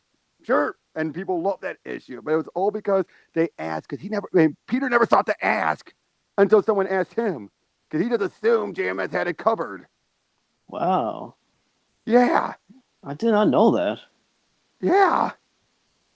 Also, it was Peter David that fixed the mess that Mark Millar left over of, wait, Jameson thinks that John is Spider-Man. And basically, he resolved by having it be, some bad guy tied him up, a Mucho Libre guy. And he's like, I know who you are. Turn into Spider-Man. Dad, I'm not Spider-Man. Oh, crap. Because he just swept it under the rug, but it was like, yeah, someone had to acknowledge it because no one else was. Yeah, but he did. Again, and I can always give Peter, he's also good at fixing continuity. Yeah. Now, as far as John Byrne, John Byrne can go to hell as far as fixing continuity. Yeah. His tactic is disregard everything, start fresh, even if it screws up everything. It's like, that's not what he intended for Superman, but it seems like because it worked for Superman, he thought he could do it anywhere else. Yeah, Wonder yeah, Woman, Doom Patrol, those didn't work out. especially not even so much Wonder Woman, so much as Donna Troy. Okay, yeah. Well, Donald Troy, maybe, but with Wonder Woman, it was not all of it was bad. And especially the Hippolyta connection to JSA. I love that. Oh, oh yeah, Yeah, What? connected baby where she went back in time and she was the Wonder Woman of World War II. I'm like, okay, that's brilliant. Yeah, yeah. I like the idea of Hippolyta being the Wonder Woman of World War II and being one of the founding members of JSA. Which is why when she died in Our World at War, they still connected to that. Mm-hmm. Now, as far as with Doom Patrol, Yeah, yeah. no, yeah. Oh, we don't talk about Thank that. God Keith Giffen fixed it. Yeah, and with Infinite Well, Infinite Crisis, it Crisis restored. connected it, but then Keith Giffen explained it. Oh yeah. And he killed off that girl and her monkey, and he killed off the girl that had the monkey, and then it's just like, Dorothy Spinner. yeah, they killed her off first issue, and then the monkey grabbed her and ran off. Oh wow, it's been a while since. It was brutal. She got gunned down with a machine gun. Oh no. It's like a helicopter machine gun. Oh, yeah, I remember reading that. That was the first issue, yeah. Yeah, I remember reading that before New 52, but it's been a while since I've read that volume, but it was so brutal. Like what? Like, Well, just to get rid of her, have the monkey leave because they didn't want to focus on her, but they were still, had to explain her a bit. But then I do like how they explained how Elastigirl's not really Elastigirl; she's a clone, as a blob. And I gotta say, I love it how Gerard Way is continuing where Keith Giffen left off. Yeah, that's true because with Doom Patrol, it actually continues like where the pre-New 52 Doom Patrol left off. Exactly, and all that stuff, and I love that. Yeah, that's actually one of the few Young Animal titles from that imprint that I liked, the new Doom Patrol. Exactly. Now, what did you think about the Milk Wars? I thought it was weird, but Mm-hmm. but like the ending for it was solid. Exactly. But it was definitely weird, which is the up in the alley for Doom Patrol. Exactly. And that's the other thing is, it took Keith Giffen and brought it back into the Morrison era. Mm-hmm. And then how they acknowledge how there's two robot men, so they explain, they say, oh no, this is still Rebirth, but it's still in our own little world. How they explain how, oh no, turns out the Robot Man we have is more of a mental image copy of Robot Man. There's still a real Robot Man out there. Yeah, I remember when New 52 reintroduced the Doom Patrol. Like they never did anything with them. No, they didn't. Jeff Johns tried. I think Jeff Johns is a lot better than Dan Stein that he tries to do it and actually does leave enough for people to utilize it. Just no one picks up the pieces. Yeah, he tried. Yeah, he tried. Yeah. I think like Gerard Way, like he did a good job, like where Jeff Johns left off after he reintroduced the Doom Patrol in his Justice League run. Yeah. Hello? Yeah, I'm still here. Sorry. You got cut off for a second, but I know, I hear you exactly. And again, the fact that he still played like with Mr. Nobody and all that. Yeah. And Danny the Street and all that, but honestly, it's still so hard to read. It's like reading the Morrison Doom Patrols in the later issues. It's so hard to comprehend it. I can understand that, and Alan Tudyk as Mr. Nobody, solid cast. Yeah. And he captures that character really well in the TV show. And the other thing is, if I recall right, though, Gerard Way has not explained at all how Chief got from where he was in Keith Giffen's to now, because he became Kryptonian and everything. He'll probably explain that in the next volume. Oh, you mean the current one? Yeah. Yeah, the what's it called? Geez, I have the issue somewhere around here. What I'm talking about, the new run where they're going to change the right artists and everything. Yeah, which I'm curious on, but I just wish that they would actually get stuff, because if I remember right, his band is no longer doing anything, right? Yeah. So it's like, why is he so slow at getting issues out? It just me shrugging my shoulders like, I don't know how to answer that. I know you don't. I'm just saying that, rhetorically. Okay, I get. Yeah, I I got was it. being rhetorical. Yeah, it makes sense. I can tell. Yeah, but yeah, like I said, I mean, it's damn good. Just again, so inconsistent. Yeah, but there's a reason for why it's inconsistent. No, I'm So. talking about the release. Oh, yeah, right. The release is so inconsistent. It's been delayed how many times? Let's see, twice, maybe more. Yeah, and huge gaps. Wow. Yeah, that's always been the problem. It's the big gaps. But hey, on a different note, because I think we should start wrapping it up. What do you think? Are you excited for the Nickelodeon specials? The on Netflix, the Rocco and Invader Zim. Oh, wait, I did not know about that. Oh yeah, Wait, you didn't know? They have trailers out already. the last like trailers or teasers I saw was one for Rocco and Invader Zim. After Yeah, that, I yeah. didn't hear Well, any Zim is updates. basically the old trailer where he's in the toilet, which is from the very first comic issue. Oh wow. Okay, so the comic books are effectively Well, tied. no. It's having a similar starting point of where Zim's been these years. He's just been in Oh, the toilet, just chilling. oh, I see. But other than that, I don't know what they're gonna do with it. But then you have that's all the trailer is. It's him in the toilet laughing, girl laughing, and he says, "Computer, laugh." I don't wanna. But the Rocco's one, Rocco, Heifer, and Filbert have been in space for 20 years, and they come back to O Town, and basically, yeah, it's not the 90s anymore. No. And basically, it's so much more technologically advanced and everything, and Rocco feels so out of place. And then he finds out the fatheads have not only ended, but the reruns have stopped. So he's going to have to go and find Ralph Bighead again to try and get the show going again because he feels that's the only thing he can connect to. Oh, I see. So it's like, so wait, it's a big movie version of the episode where he went looking for Ralph to meet him. Because remember, they originally ended the show and then he did Wacky Deli. Yeah, that's true. Yeah. And then of course he went out to which I think they might be tying into that. I can see that. I liked how in the first preview that they given to people like last time anyone heard of like Rocco. Essentially it pokes fun. It Well, pokes yeah, fun at the they still poke fun 2010s. of it. They still poke fun Yeah, of it. And I do yeah. love it how you have Mr. Bighead, still voiced by Charlie Adler, who have you seen photos of that guy? The dude is ripped for his age. Wait, Charlie Adler, really? Yeah, dude, he is ripped. What? Hold Yeah, on, you I'll look do it up right not now. want to mess. Yeah, look at his Twitter account. What? Yeah, the dude is ripped. Wow. Okay, you're not kidding. Yeah, Wow, I'm impressed. I know. And of course, though, that's also like why you don't want to. Like, you know what? I don't agree with his politics, but I am not messing with that guy. Uh, the politics thing, I'm not that familiar with, but Oh, dude, major anti-Trumper and all that. okay.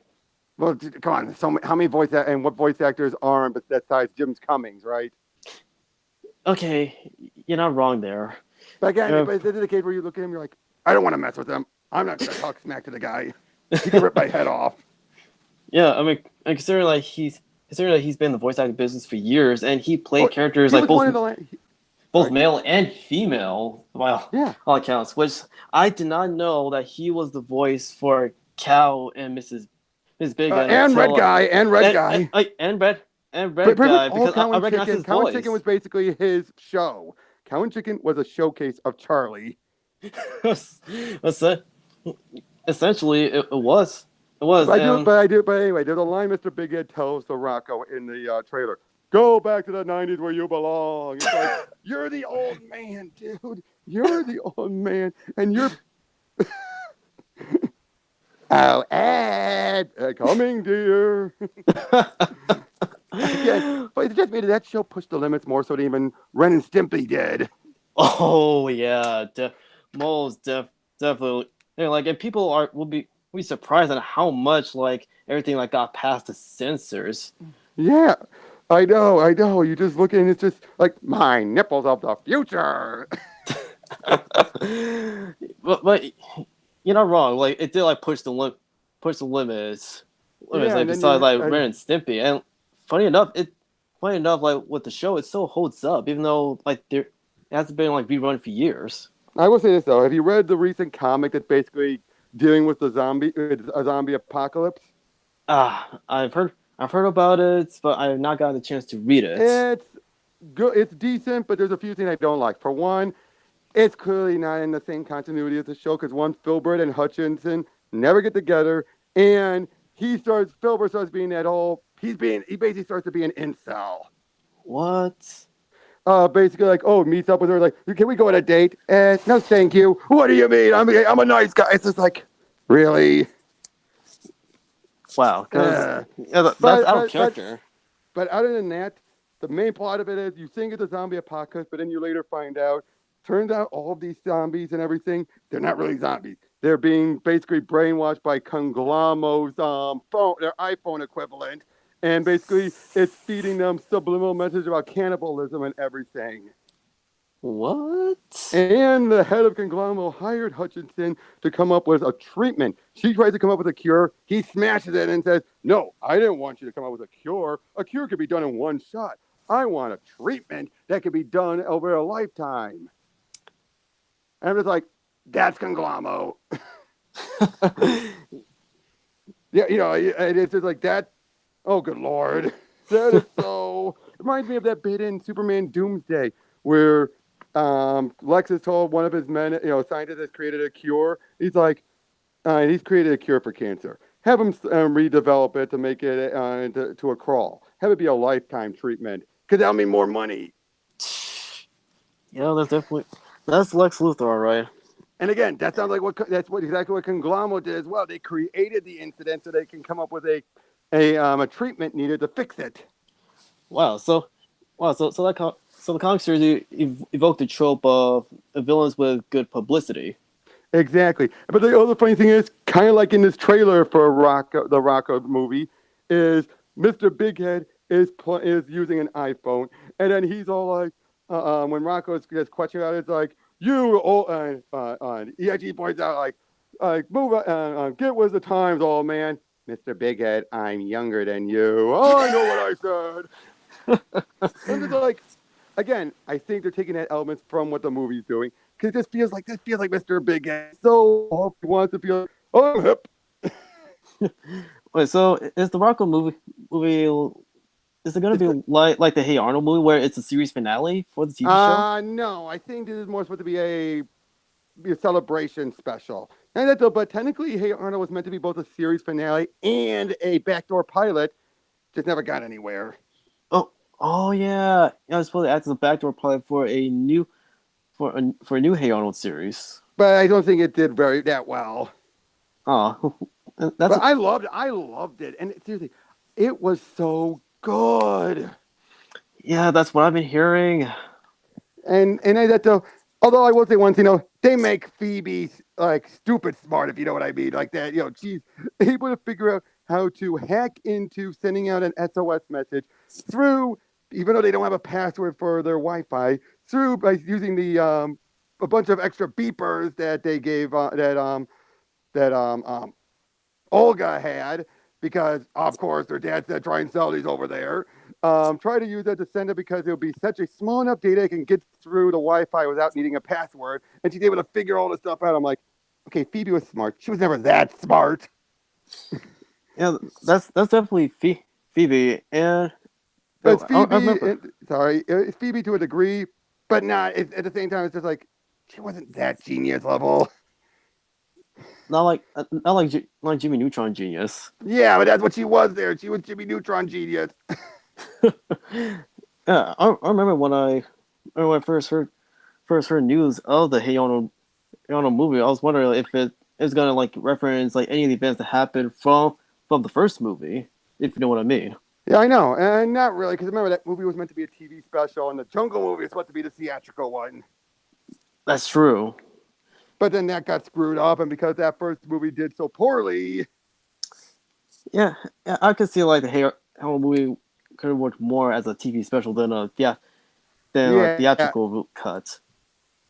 Yeah, but it was still great to see so many of the other characters back and everything, and then trying to realign a few things. Like Lila only had like a visual portion. Well, yeah, that's true. Because a lot of people didn't like her. I can understand. I can understand that.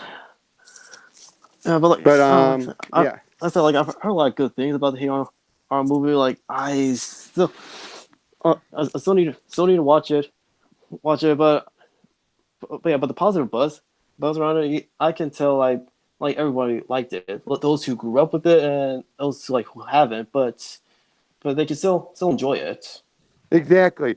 And I gotta say, anytime Bob, Pataki just gets into a fight and all that is always awesome. I mean, I still crack up when he hulked out in the first movie. Oh yeah. And that's Maurice LaMarche, right? Yeah. It's just so great. And then again, Helga, that actor, I keep forgetting her name, the actor who played her, who hasn't done much in a long time, still nailed it. And she was just so good. So good. And especially, and the guy they have doing, the kid they had doing art sounded more closer to the original voice, not like the kid they had the last 2 episodes. That's true. But at least they were able to get the original voice actors for Gerald for 2-bit parts in the in the movie. Yeah. Yep. And I will also say that I did, but the fact that there's a scream when Helga finally, like, she almost has Arnold. Confesses everything, know everything about it, and he just runs off, and she just lets out this biggest scream, and I'm just like, oh God, she's finally had enough. And at the point where, if you saw the trailer, she rips the photo. Yeah. I mean, and they finally resolved. They finally bring full circle closure to her and who's the heavy breathing? Brainy. Oh yeah, Brady. Yeah. You want to know how they resolve it? How? He dove into the water, picked up the piece of the photo, and then finally brought it to her when she really needed it most, because she's all like, she's finally back in love with Arnold again. Arnold, I'm coming for you. Realize that she doesn't have her heart, and she's like, and then he's there like, Helga hands it to her, and she's like, Brainy, I could hit you, but instead she kisses him right on the lips, then runs off, and then he just stands there for a moment. Then he takes out one of those little pipe flute and starts playing, playing like, and dancing around like he finally got what he wanted. Good on him. Brady. Good on him. I mean, at least he didn't get punched in the face. But not after that. Yeah, but I'm glad he finally got what he wanted. Yep. Because seriously, and that's that's voiced by the creator, right? Yeah. Okay, dude. I think we're done enough here now. What time is it on your end? 11:23. Oh wow. Over here it's 8:23. Oh yeah, you're in California, right? Yep. All right. But yep. Well, talk to you all later. Yeah. See, have a good night, everyone. And everyone, anyone else that's still here, catch you all later. Take care.